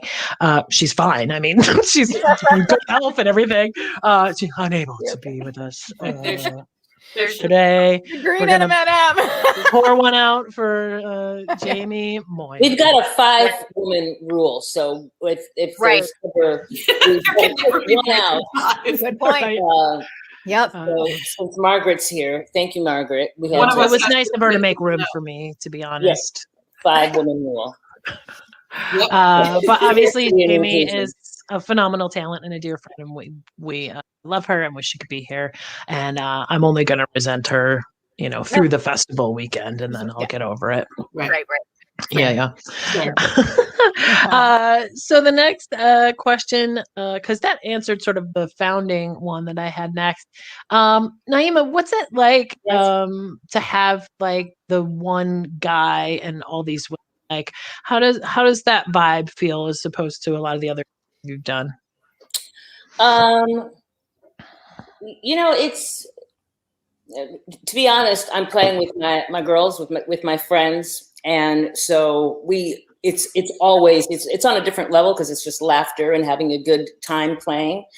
So it really doesn't matter what guy is there because we're going to always have a good time doing it. one of the differences with this show is that sometimes the guy is not an improviser. Okay. He's an actor. And so our jobs as improvisers becomes what I think a lot of us have done on TV, which when we improvise, which is helping someone who's a non-improviser do what we do and making them look good. So in that respect, it's sort of an easy role to step into because, I think we all know that feeling, right, ladies, of improvising with non-improv people. So you did a show like that, right? On TV? Yeah. Glad you're here. Yes, I'm glad you're here. MB was on that too. UNMB, right? Yeah, thank God you're here. Are you giving us a thumbs down? No, I'm pointing at Maribeth. I'm pointing at Maribeth on my screen. She's right there. There she is. That's her. Maribeth. Maribeth. I was like, dang, what's that about? But yeah, it was exactly that. And Wild and Out as well. You have people who are performers, who may be actors or who may be rappers. But doing the improv thing is a completely different muscle. It's a completely different skill, and one that is scary a lot of times, which I think the whole mama's boy thing is actually good for a lot of these guys when they are a little scared, and we can tell because we're there to mama them, and like, it's cool, we got you. Because improv is very scary. For a lot of guys, and I think it's intimidating when they see the caliber of women that they're going to be improvising with. And it's like, we got you, you're safe with us till you're not. Until I can get a bigger laugh by showing you out. Right. And you'll know when that happens. But what do you ladies think? I was just going to piggyback because we had Asif Manvi as a guest way back when. And, he's a comedy guy. He was on Daily Show. He's so funny, great actor. And I just remember him coming off stage and being like, that was the most exciting, fun thing I've ever done. Why is it? He literally said, like, why aren't all of these women like famous? Like, you guys are hilarious. Like, he just was so blown away by the experience. And I think, he has probably improvised, I'm assuming, but he's not an improviser, and I don't believe he does stand up either. So I think that but what Nyima was saying, he's an actor and he's funny and he definitely understands comedy, but to do this experience, it's like, I think they surprise themselves. And then I also think this is such a skilled group of women that they do feel so incredibly supported that I don't think we've ever had a show where like a guy tanked or like someone who wasn't an improviser tanked, because we just, I think, know we're not going to let them. We're not going to let them. Exactly. Yeah. So that's probably my biggest memory of that. He was just like blown away. But like, what is this thing? That was a fun show. Then you get people like Wayne Brady, who improvises all the time. Oh my God, that was ridiculous. Like the storytelling improvisation is different. Like, he does games. Yeah. What we're doing is improv, but in a different format. So he is blown away as well, because it's you might have people that, of course, do comedy, do improv, but what we're doing is it's up here, guys. You can't even see where it is on the screen. I don't know how high it's going. I need another screen. I was just having that conversation with somebody, I think yesterday, because we've been around a lot of environments. If you're an improviser, you're around a lot of environments where actors or other people like shit on it, and they have a very specific idea of like, a sad troupe in a bar with a hockey game playing behind them. Trying to make like $10 doing games or whatever. Which is true. Which is true. It is true. But they don't have the experience of seeing something like you guys and what you're able to do storytelling wise and connection wise and getting to that, and I hate the word, but magic place of improv where it's like, Well, and I think that even the ones who are improvisers and are, we've played with, in my opinion, some of the best improvisers in the world. I think there's a little bit of nerves there because they walk backstage and they're like, oh, I've done this 1,000 times. And then they're backstage and they're like, Oh, I'm about to play alone with 5 women. I've never done this in my entire life. And that's one of my favorite things about the show is like, I think that really makes the dudes nervous. And it's like, yeah, welcome to our world, bitches. Right, yeah. Like, do you know how many times I've played a set with 5 dudes in my life? Like, so many times I've been the only woman on stage. And so to flip that script a little bit and to just say like, we will totally have your back. We will, because we do this opener where we tag each other out and he literally plays our son. And we're celebrating a first in his life. So like for driver's license, loss of virginity, graduation, whatever. And we tag each other out pretty rapid fire and play his mom. We all play the same mom. And I think it's a really good way to kick off the set because I like to think that from that very first scene, we're setting up this feeling of like, we will literally have your back. We will literally not let you fail, you know? And then there's also the built-in benefit of, again, and I'm so lucky in this regard, and I think we all are, of like knowing each other as well as we do off stage. And so there's that whole thing of like, that I think the 313 benefits from, that you and I benefit from, Mags, and that like this group benefits from too, is like, these are your girls for 20 something years. Oh. We all went to kindergarten together in 1999. The last time Maribeth had bangs. Full circle, you guys. Circle of life. That super helps. That helps too. I think it could also be very easy for us if we wanted to have a show where we bring the guy out and don't support, and it's all about making them look, you know, dumb or whatever. Yeah. But that a tough time getting guests. That's not that makes it more difficult on us, I think. I mean, it could probably be easier to do that because it's easy to, you know, you get them up on stage, the audience might love seeing that, like, finally, the chance for women to make, you know, the guy play the stripper. But what we're doing is bringing them up and elevating them while elevating ourselves, which isn't easy, and still having fun, you know. But it's that makes it even more difficult for us. So we've it's fun to set ourselves up to have to pull that off, you know, like I'm glad we didn't go with our first name, which was Men Say the Stupidest Thing. Right. I'm glad Jamie came in with Mama's voice. Right. I do love, like, when we are prepping the guests backstage and we're doing, you know, we always do warm-ups. We always do warm-ups before the show. It's very rare that we skip it. And I often think that's sort of like when you said the nerves kind of hit, where you see the guys like, oh, okay, this is because we are having so much fun, even just in the warm-ups. Like, we're crying, laughing. Right, we're really committing hard. And because we want to give them a sense of like, this is what it's going to be like when we go out there. Like, it's not a light show. It's not going to like take its time to find the story. Like, we're going to jump right, which is always so fun. I always love the before the show warm-ups because that gets me in the mindset of it too. And one of the things that we like to prep them and tell them is like, oh, you come out, like, this is your playground. You come out anytime you want. You play any character you want.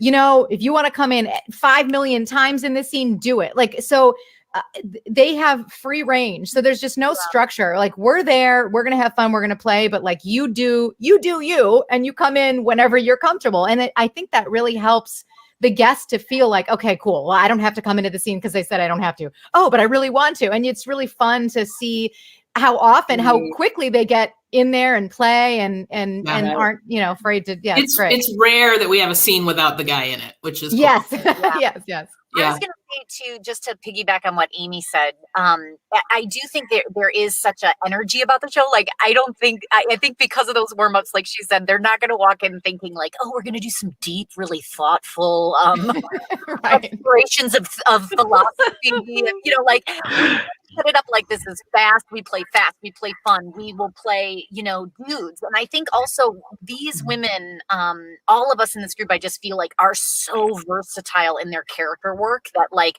that also we're so character driven that it just adds to like, we can play guys, we can, you know, and we're very unafraid to go there, unafraid to be ugly, unafraid to be, unsavory. It just kind of makes it a really fun experience. And I think, like Amy said, they pick up on that, and then they can't help but get swept up in Amy's energy specifically. So, I also think we do a good job of, yes, feel free to come out into any scene, but we will hold you accountable. What you come out and do. So you're not going to come out and call us all whores. And right. They'll get turned around pretty quickly. That's my job. There's a level. I call myself. I'm being called a whore. It's right. going to be I will label myself here. Thank you very much. But we will hold you accountable for what you come out and do. And also we will set a bar at a level where, yes, feel comfortable to come out, like I said, but if you go there, we're gonna, like, you know what I mean? Like, we're not gonna own what you initiate. Yes. So I'm not gonna play gentle with you if you go, but like Mama will subtly, like, no, say it, honey. What were you gonna say? Right, yeah. Which is a good thing to teach, which is a good thing for the audience. I think it makes the women in the audience feel safe. It makes because there is always that sense of a guy coming out and hoping he can label something and see what they can get away with, and that sort of thing, which I think we all handle in a really good way without being preachy. With you know what I'm saying? That can be just rolling over. Yeah. And it was fun to watch it grow too. Like we would, in the beginning it was like, hey, will you come play with us? And then pretty quickly, after around the first year or so of playing, like people were reaching out to us to play, and again, I think it's a unique experience for the guy too. And that wasn't the intention. It was just like, let's get together and play with our best friends who are hilarious, who happen to be these women, and then we'll play with one guy. That was the novelty to it, but it wasn't like, we're going to teach you a lesson of what it's like to be the only one in a set. Exactly. But it had that unintended effect of like they'd get off stage and be like, whoa, I've never done that before. Never played with the same women. Yeah. I think the one thing that the show ruined for me is that I don't want to play with like anybody else anymore. Like it got really bad. I'd be invited to do shows and I'm like, it's just not going to be as fun. I It's a valid feeling. It was weird that you posted that on Facebook. And then deleted your profile. That was a lot. Yeah, quite a reputation. Now her image picture is just a big anti-circle. I'm still trying to imagine a guest calling you whores in the set, like what that kind of lead balloon would feel like, just with like such strong, smart, like good player women. It would be great. I think it would be it would be great because it would be like, whoa, game on. I just imagine you all looking at each other like, shall we? I feel like we'd all go, okay, that just happened. Now we're gonna roll. I think it'd be hilarious to us of like, wow, you just did that, and now watch out because you will be dealt with. You would like walk out off stage like carrying his own ass. You know what I mean? Like that you just tore off. I think we'd have to cut to the backstage after the show. Like, did he really just do that? Oh my God! Right? So, Amy, start us off with this one. Do you have a favorite guest or a memory of a guest? Man. I gotta say, Wayne Brady was like, that was just.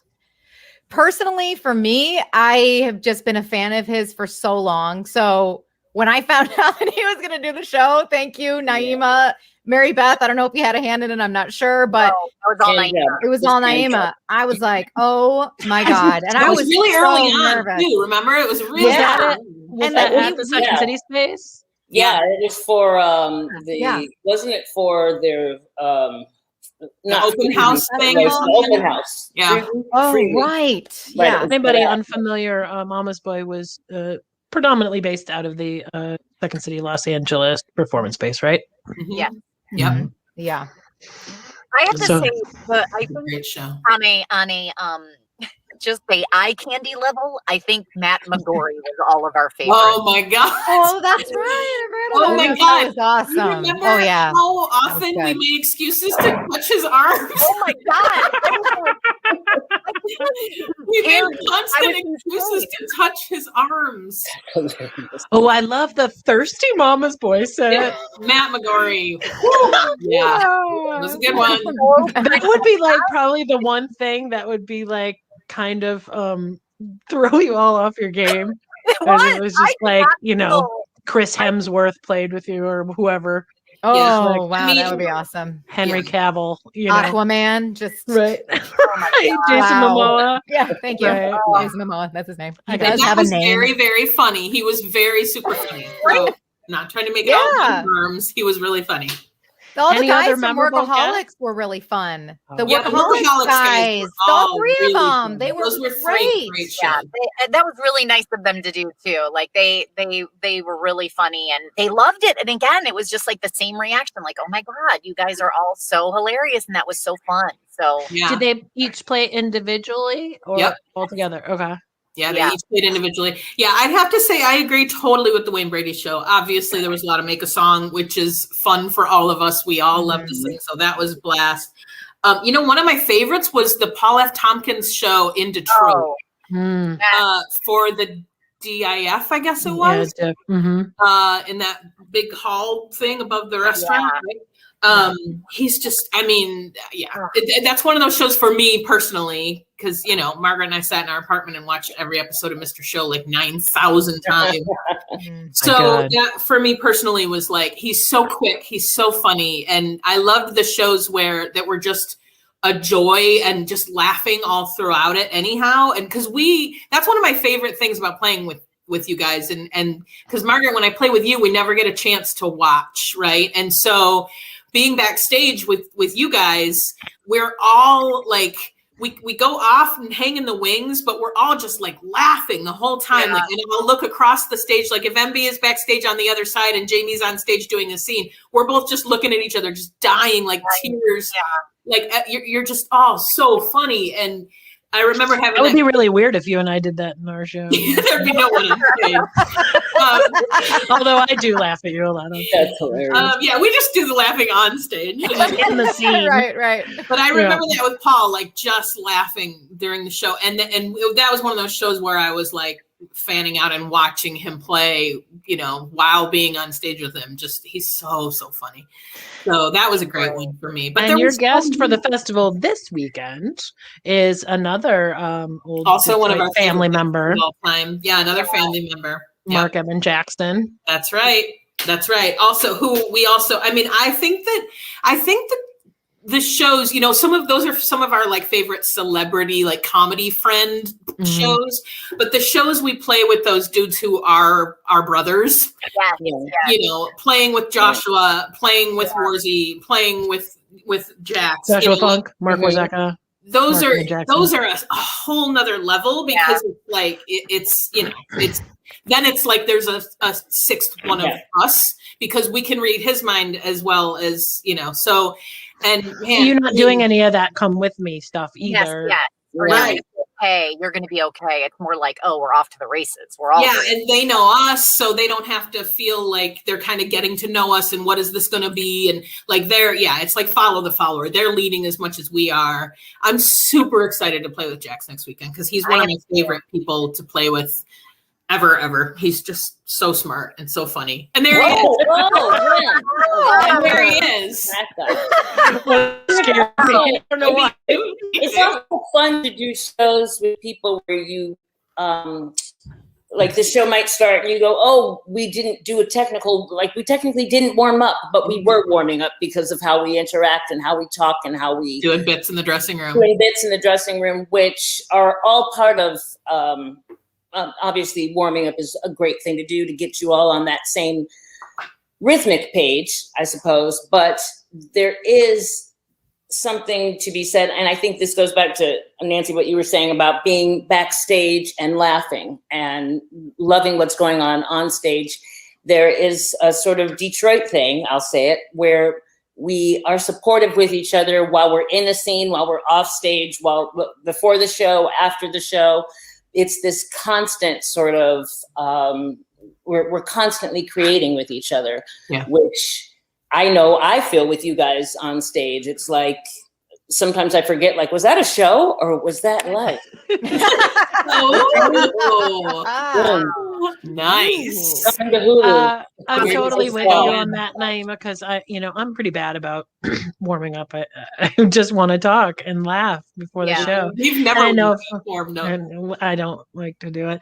But every home team show, the Planet Ant, was always like, half of it was always callbacks to the conversation we had in the green room before the show. And that was the way at Second City too, I think, oh yeah, that you were telling that pooped your pants story. I'm totally going to bring it into this scene, Oh my God, my favorite too. If there's a bit going on between us, and if there's a bit going on in someone's life in that moment, it's 100% going to make it into the show. And the challenge is, can it be funny? Can you, like, is that like, ooh, too deep, too inside, way too inside? That was just a thought you had. Or is it a funny enough bit? And I think we have all learned from that. Like, if it's a story that Nancy's telling, then MB plays her when we, you know what I'm saying? Like, we know how to write and how to bring stuff to the stage, And everyone has their strengths, type-wise and character-wise. Like, there you go. One of my favorite dynamics is MB playing a dude out on a date with me. Oh my God! Like Maribeth and Amy on a date together is always good. Yeah. That's always good comedy. Maribeth is my favorite thing. I just, because I know I can get as uncomfortable as possible with Amy. Will just yes, Andi, in the most lovely, girly way. I know. I remember, I can't remember if we kissed or something, but I was like, and then after the show, I was like, your face is so soft. I had no idea. What are you using on your skin? That's great. For skin compliments.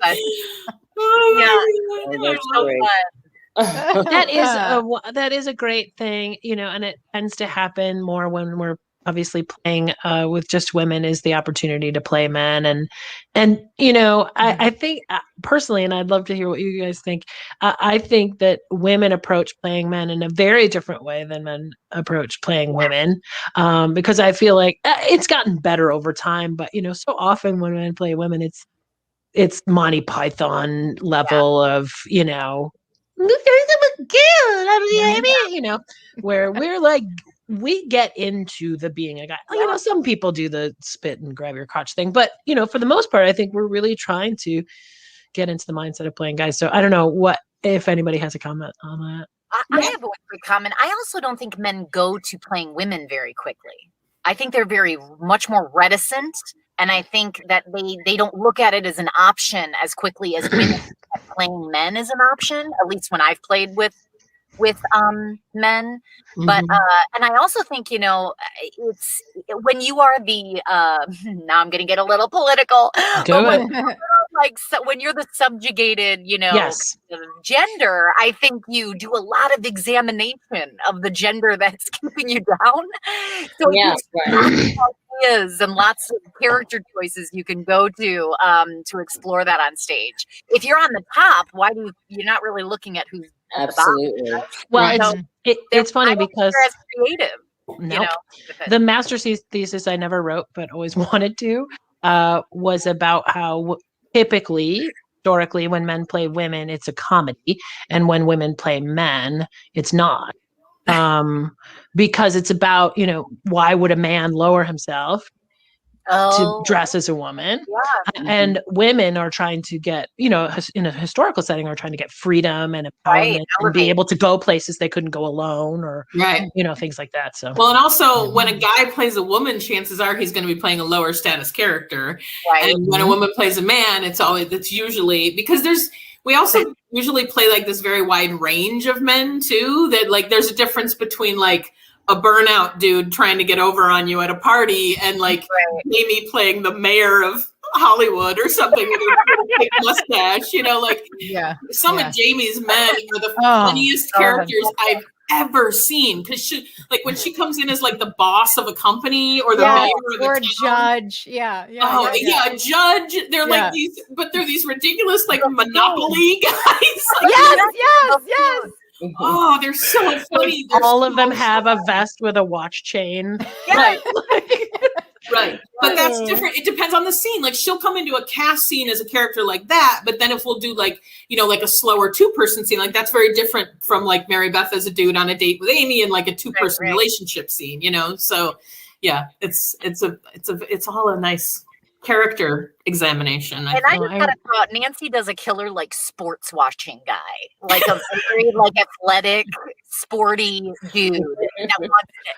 It's very you do, I don't remember ever playing guys a lot when I first started out. I actually started playing men with you, Mags, because it was like, because I think also lady softballer. Because in a 2-woman or in a 2-person anything, like there isn't a guy there. So like when we wrote our 2-woman sketch show, it was like we had to play the guys. And so that was where I discovered that love of like playing the other gender. And then it's the same thing with us. It's like there's only one other guy on stage with us. So if we need another dude, it just has to be one of us. Right. And I think that like, it's funny that we mentioned like Monty Python or Kids in the Hall. Cause again, there's been a lot of all male troops throughout history where if they needed a woman, they had to play one of the women. But yeah, the only time it ever bothered me was if there's like, 4 guys and 2 women on stage, and 3 of the guys will do a scene, and it's 2 guys, and one of the guys is playing a woman, and then the real 2 women are on the back line, like, right? Hey, why am I here? We're here. And also, like playing a woman, like really leaning into the like low status end of it, or you know what I mean? Like, I just like I don't know, my boobs are so heavy, I can't think right now. Right, like right, kind of shit. No, Nancy played a character.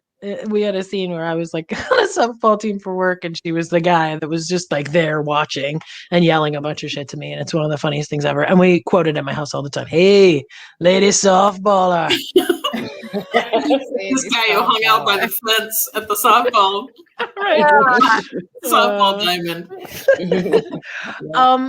So I think, there's something kind of magical. God, I keep using that word today. About the bond and support amongst the women of this troupe and the community that we're from, because that's not always the case with women, right? Like we don't always support in this way. Like outside of the Detroiters you work with or your troupe, have you run into that sort of backbiting competitiveness? I was in this troupe one time that I was appalled. That I was literally appalled. This person on the sideline literally was saying things about the person who was on stage, going, "Oh, this again," or like, "Oh, great, I am not kidding you." I was appalled, disgusted, and to this day I will refuse to associate with that person because it is like so disrespectful. Even if you have a problem with the way someone plays whatever, and these aren't like amateur people, and I know who she was talking about because she made it very clear, but how are you supposed to trust somebody if you hear them shit talking someone who's right in front of them? I had never experienced that before. And because obviously, Detroit and Planet Ant, the whole community that is built up by you, all of the ladies here, and everyone who surrounds the community in improv, like it's so supportive, and you wouldn't think to ever do something like that. So when I got to Hollywood, I was like, you'd be walking out with your ass in your hand. Yeah, it's terrible, So it's like you said, it's not always like that, and it's a rude awakening when you see it. Yeah. I'd say back in the day when I was on a main stage, I'll leave it at that. I was taken I had a really difficult relationship with one of the female cast members when I joined the cast. And it was like, I felt I was so young and like eager at the time that I was trying to do everything to tap dance to get her to like me. Like I was inviting her to brunch and like, I was like complimenting her like crazy. And I just remember it was so kind of sad looking back because it was not nice to me. And then I came off stage one day and she just took me aside, like literally took me into a bathroom and said, the line is this. And she was like, beep, bop, boop, bop, bop. And I go, okay. And she's like, I need you to say it like that. And I was like, and she's like, just say yes. And I was like, oh my God.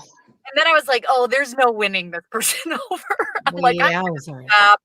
But it was just so, and I don't, I really don't want to say, I feel like anytime there's a change in a cast or anytime someone new comes in, there's always this like transition period of like, there's some like, oh God, how are they going to fit in? Like whatever, maybe there's some intimidation or like, what is this going to do to our dynamic? Maybe they lost someone that they loved and now this new person's in, whatever it is. But it's like this feeling of being threatened. And I do think with a woman, we are really great at being able to hurt people in really clever, subtle ways. Like I think more so than men. So I feel like the confrontations I've had with women felt so much more hurtful and like scary than knives, because in a way I'm like, you're just a dude idiot that's sexist and I can almost write it off. But with a woman, it's like, oh my God, I want you to like me, or like I want us to get along. And I don't know, it's like it can be very hard. So anyway, I think, but overall my experience, I will say, just like with this group, I've had more wonderful experiences with women and better connections and better scenes and better work relationships with women than I've ever had with men. Truly. Interesting. Yeah. It's funny you mentioned that dynamic, Maribeth, because it reminded me, like I've fallen into that, both on the not proud of how I behaved and also not been treated wonderfully. And I think some of it is like, in a traditional cast, you have, say 4 guys and 2 women, or 3 and 3 if you're lucky. But if in that, especially in that 4 and 2 setup, there's only so much cake for the women. You know what I mean? And I think, and there's a certain, like Nyima and I were lucky we got along. I mean, we had moments, everybody has moments, but you could be pitted against each other almost, or, I got to get mine, or who do the boys want to put in their scenes, right? Or who does the audience love more? So it's easy to fall prey to that. In Chicago, I felt a lot of that on the main stage. Definitely, there was a lot of just hate, but it was all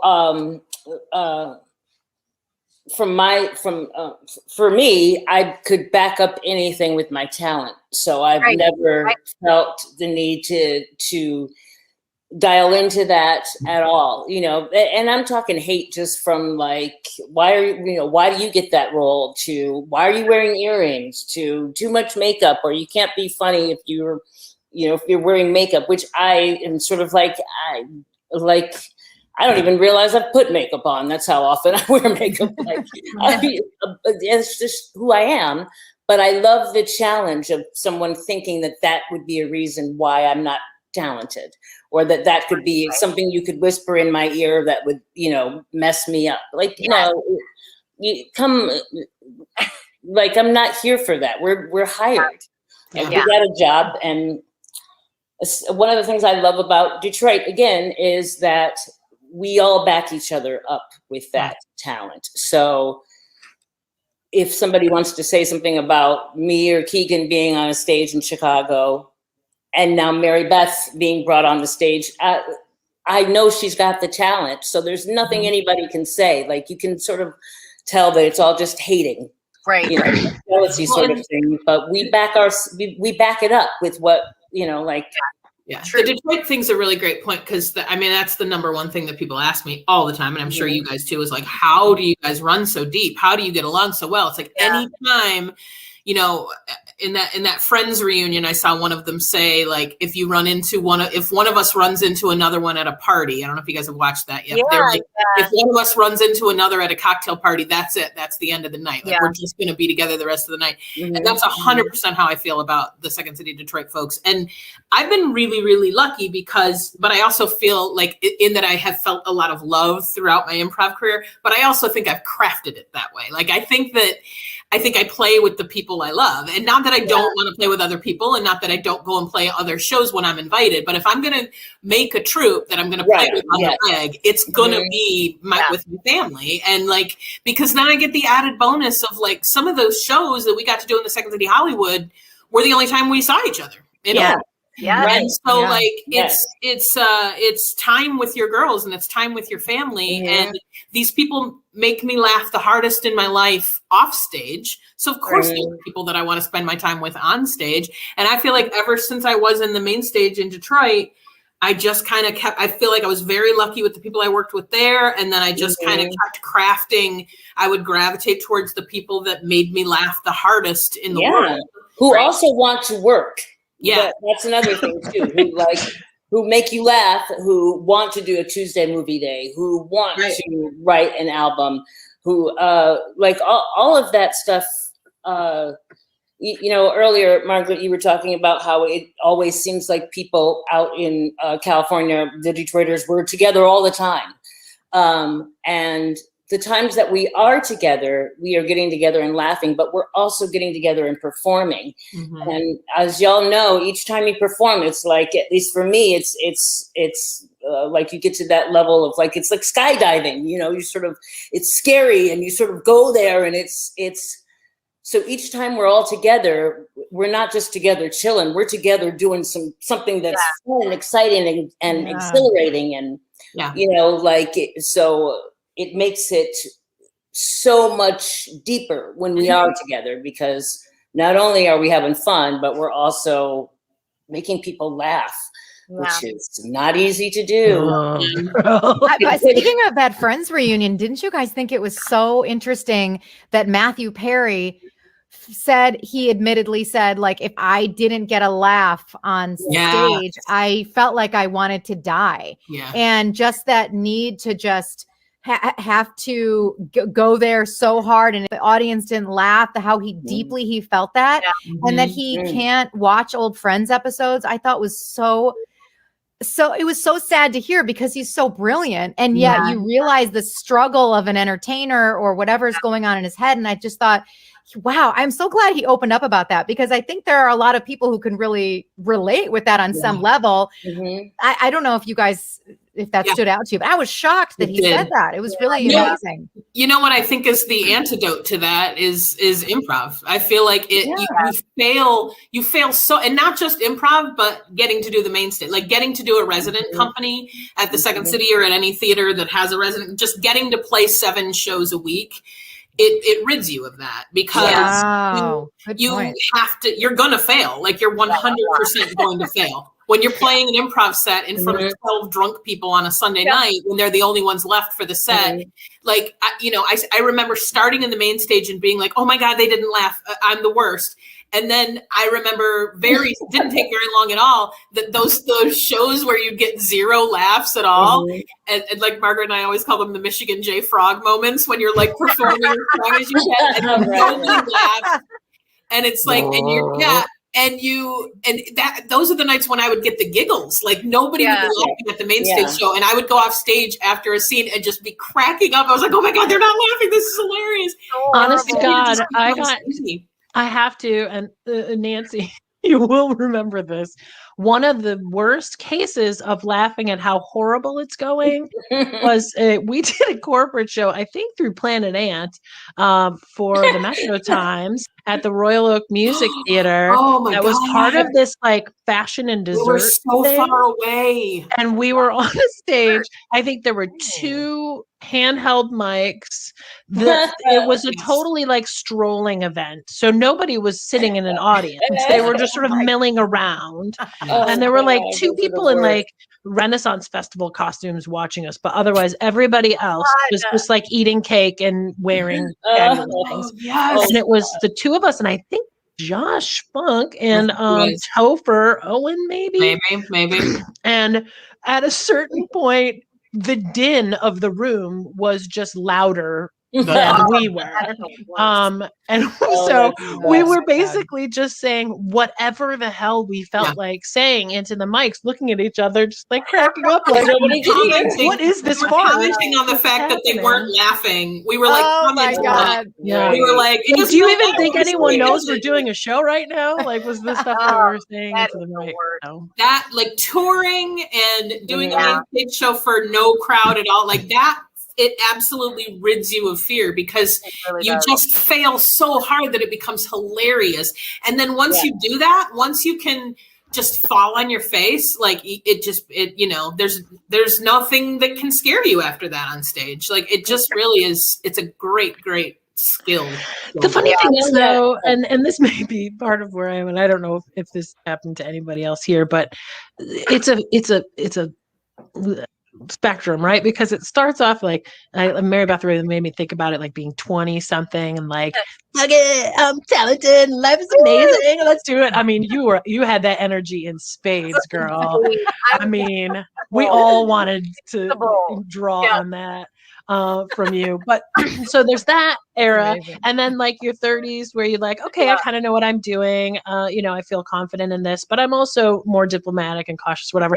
And then I get deep into my 40s and then the imposter syndrome creeps in and all the ways to find anxiety and ways that I'm, and that's when you terrible. only leave your house to improvise with people you love. Right. Or you only improvise online because there's a fucking pandemic.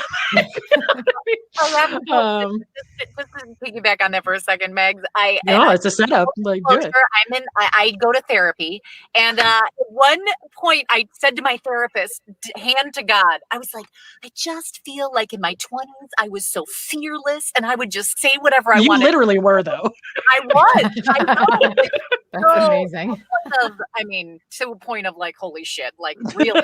I recognize that now, but she said literally what you basically just said. She's like, yeah, but then you get older and you become diplomatic. Like you start to make smart decisions based on what you want to say. And I was like, yeah, that's a good point. That's a good point. I need to I don't miss that time too much, but that's there's this like longing, I think sometimes of like how clueless I was, or honestly selfish I was, of like how what I was saying was impacting people. Because I was like, what? Don't we all do this? Just say what we want? Brave. You were brave. Well, it's like ignorance is bliss, right? Like, it's like ignorance is bliss. You didn't know the shit to be worried about. Yeah. And then later, especially if you become a mom, then like I just went down a rabbit hole and it became my Nona, where it's like if someone's 10 minutes late, they don't have a flat tire, they're dead in a ditch, So age and motherhood can really change. I know that well. I hear you. Yep. I was literally reading. I was trying to write last night and I was so distracted. I Googled how to stop worrying. And then I was reading an article. It was like, get some exercise and, like all these things. But if you see my Google searches, I'm right up there with you, my friend. So there's no shame in that. There's no shame in that. Can hiccups kill you?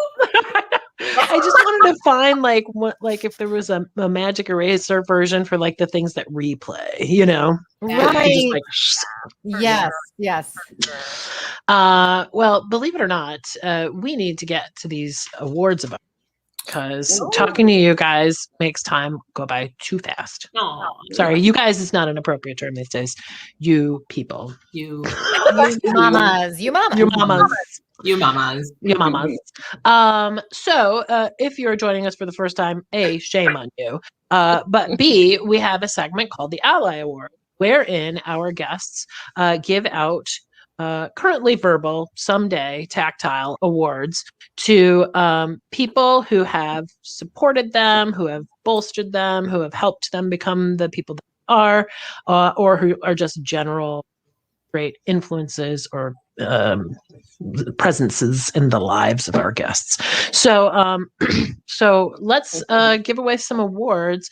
Why don't we start with Nyima? Would you like to give away your award?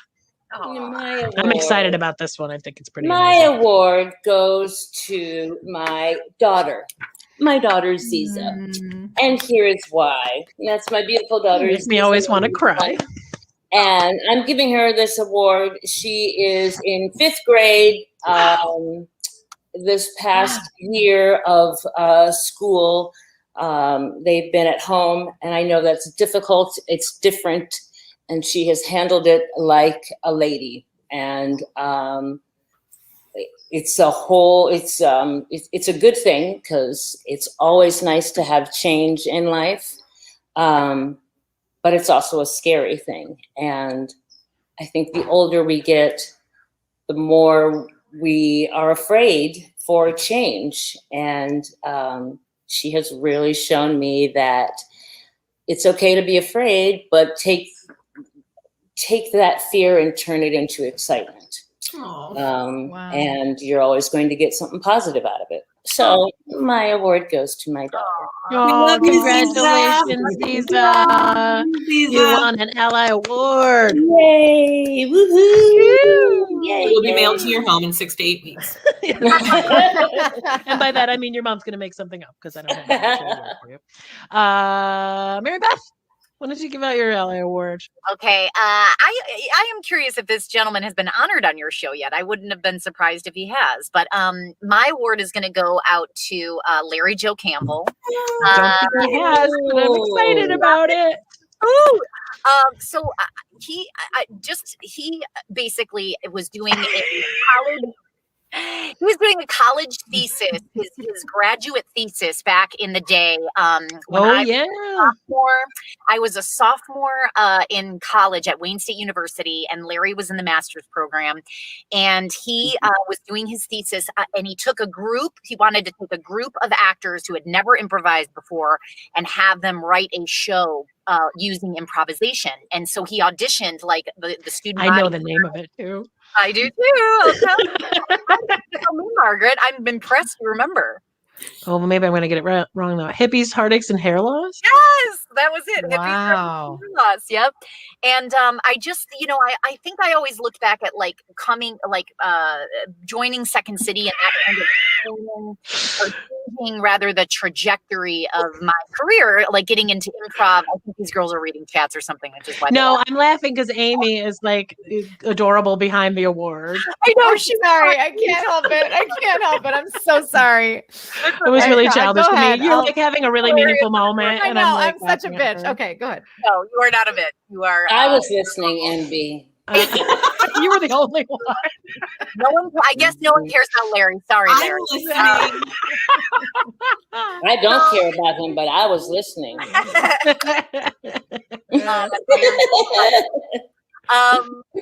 So this award goes to Amy. This award goes to Larry because basically I think I always attributed me getting into improv and that kind of changing the trajectory of what I wanted to do as an actor to getting me out of musical theater and really changing my goals. But really, if I think about it, Larry is the one who literally taught me how to improvise for the first time. And that show was so groundbreaking to me. I mean, I was very familiar with all you guys on the main stage at the time, Margaret and Nancy, I believe too, earlier shows I had seen. And so I had loved improv, but I really think Larry kind of literally planted that seed in my brain of like, this is something that is so fun that will change your life and that you could do forever. So, and on top of that, coming to Los Angeles, he was the most generous person with his home, with his life, with his, with everything. And when I first came to LA, he was one of the first people that made me feel like, oh my God, there's a community here and I'm going to be okay. So I love you, Larry. Thank you. Love you, Larry. I have to double up on that one because Larry and another friend of ours, Troy, were the people who convinced me to audition for Second City. Nice. And that changed my life. And then once I was there, obviously he and I did a lot of work together. That was very life-changing. So congratulations, Larry. We love you, Larry. We love you, love you, love you. You're right. That's a well-deserved one. That's a good one. Yeah. I like your glasses, Nyima. Why? Thank you. He's like, I have some emails to respond to, so you guys all check back in with I'm you just after going the to awards. multitask at the end of this show. Actually, I do. She's making the award certificate for season. Yeah, I am. Oh, Joe, be open. Somebody put paper in the printer. All right, Amy, give out your award and make some faces from behind. Okay, thank you so much. My ally award goes to Sean Hanlon. Sean Hanlon. Oh, why are you giving him thumbs down? She's pointing Call at back. him. Call back. Okay. Call back. Sean, I love you so much. Oh my God, that's the greatest picture of him. That's from his birthday at the end. That's the greatest. Oh, that's amazing. Because of Sean, I really felt like he is the one who catapulted me into the world of a soft landing of all Detroit improvisers, some of which I'm staring at right now, because he cast me in my first Planet Ant show called Deceptions to the Rule. And it was truly one of the greatest experiences of my life. Great show. Great. It was a great show. Oh my God. It What was a so great. title. Yes, Deception. He wanted to do a stage show of like a film noir. Like a noir, right? Mhm. Yes. And so it was just my first experience with everything in terms of writing an entire show based on improv. I had no clue that that's how you guys did shows at Planet Ant.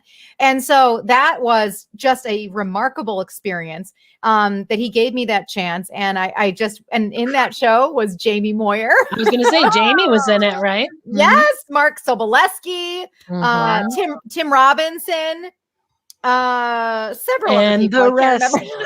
Wow, what a great group.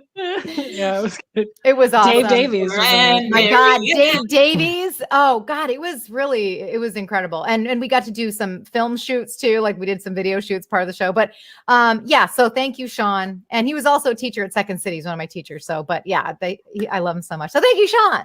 Congratulations, Sean, on your LA award.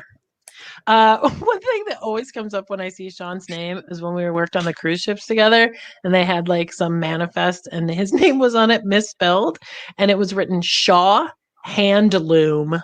So every time I see his name, I think Shaw Handloom. Shaw Handloom. That's a good name. I like that. Shaw Handloom. Nice to meet you. Yeah. As you'll see it there in the crawl. So Nancy, last but not least, your ally, please. Come on, Nancy. So as I understand, I know you put a lot of thought into this. I did put a lot of thought into this, actually.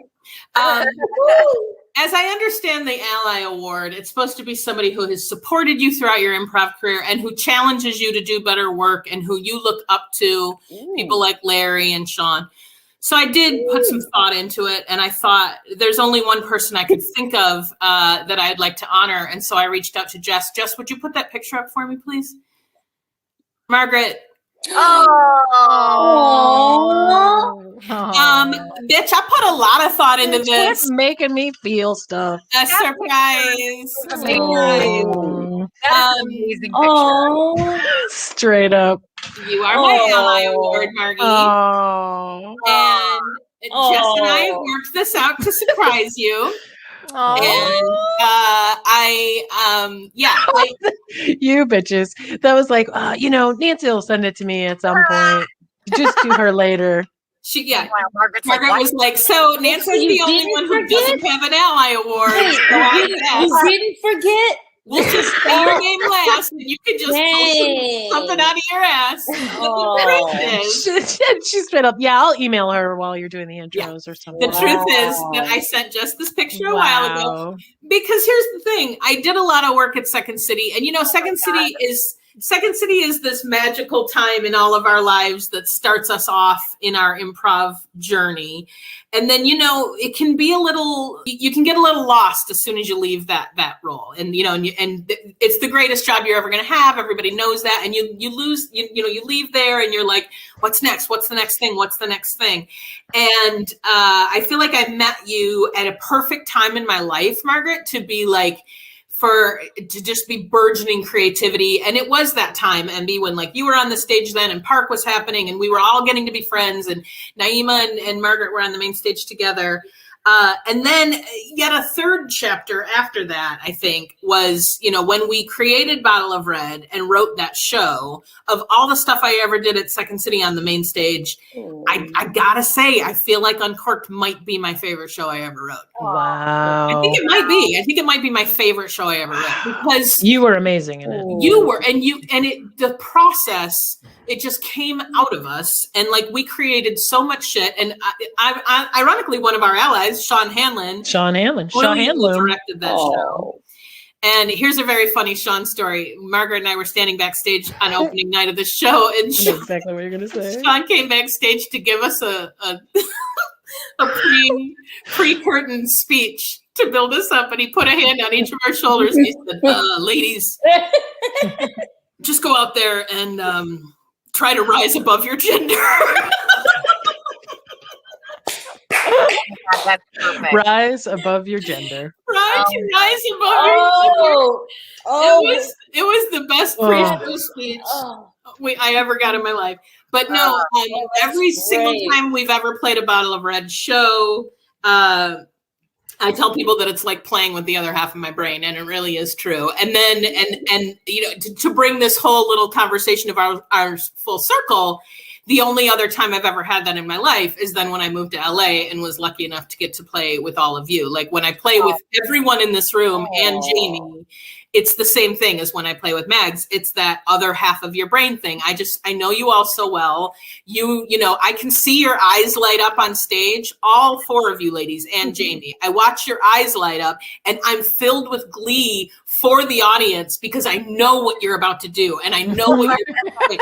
I know the character that's about to come out of you is going to be so funny. And I'm like, I know what's about to happen and they don't know, but I know how great this is going to be. And like that joy after being in improv for 97 years, 700 years, that's the joy that keeps you wanting to do it, is like that discovery of playing every time. And now it's like, it's partly about that it's still fun for me to play, but it's also about how fun it is to watch you all play. And like, I mean, I think if you can meet one other woman in your life that is as talented as you guys are and can inspire you as much as that, just one, you're just super duper lucky. And the fact that I have so many female role models in improv and in comedy, in the four of you and in Jamie, and is just, I'm so lucky, so lucky. So Margaret, you're my goddamn ally. Congratulations, me. Together forever, never to part.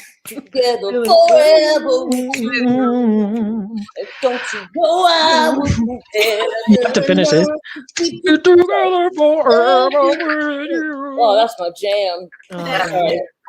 That's my ringtone. Wow, great. That was so great, Nancy. God, I know. It up and like bring it all back.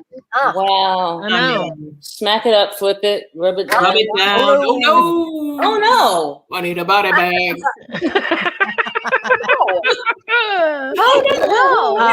If you can believe it, it is time for us to wrap up. I'm gutted to think of it.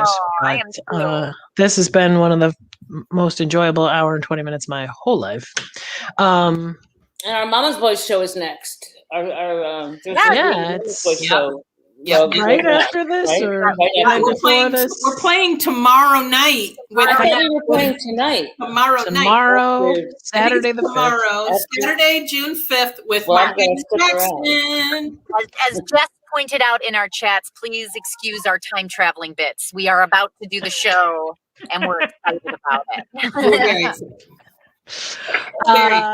Before we go, I know obviously we've mentioned the festival show, but let's talk about anything you've got going on that you want to shout out, promote, or tell people to support that you're really into, whatever you like. So Amy, tell us anything you want to shout out. Sure. My book is available pre-sale right now. Oh my God! This is amazing. Nailed it. I just fell That's great. Non-thumbs down. Pruitt, the Not So Real Housewives parody cookbook, and then listen to my show on Sirius XM Monday through Friday, 1 Pacific, 4 Eastern. Reality Check. If you like Housewives and Bravo shit. And who doesn't? Who doesn't? MB. What? You want to shout anything out? Sure, yes. Please watch Bob Hart's Abishola. We are going to be in rerun time for the summer, but it's a great time for you to catch up on the show and get used to the characters and enjoy our lovely little love story. We're on Monday nights at 8:30 on CBS, and then we'll be coming back for season 3. And I don't know when. Our lovely viewers have like early view of Maribeth's new look for season 3. So this is like a little Easter egg exclusive. Spoiler alert. Bangs. It's bangs. Bangs.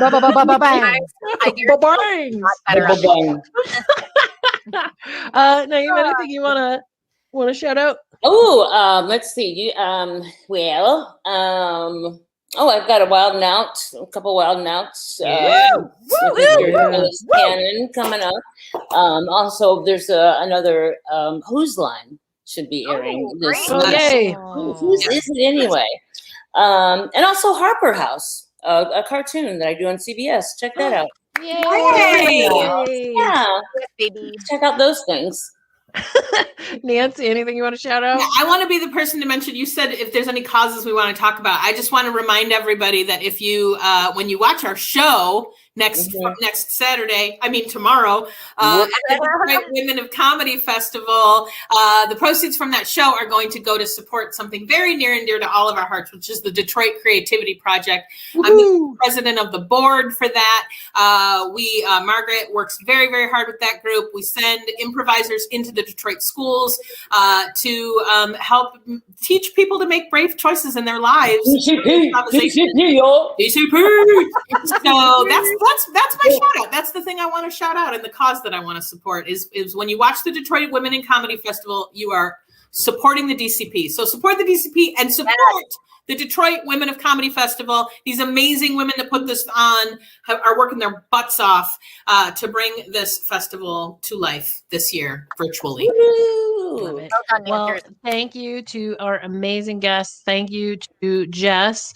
Thank you to all the folks who are having a great festival, and to the folks who put on the Detroit Women of Comedy Festival for inviting us and for hosting another great festival. We love you, love you too. Hey Girl's taking a short hiatus for a couple of months so that I can, have a summer, and then we'll be back. Hiatus.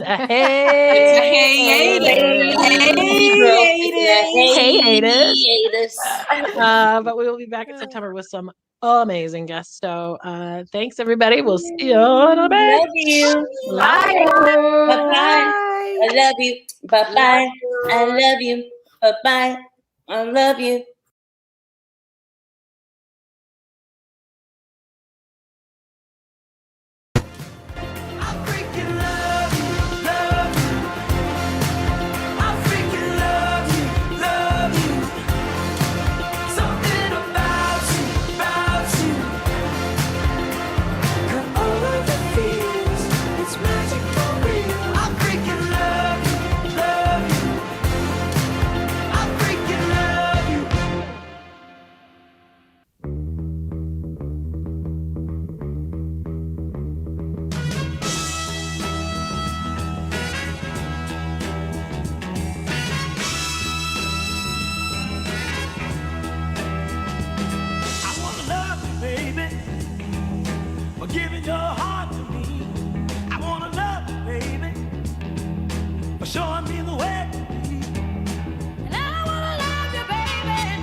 Make out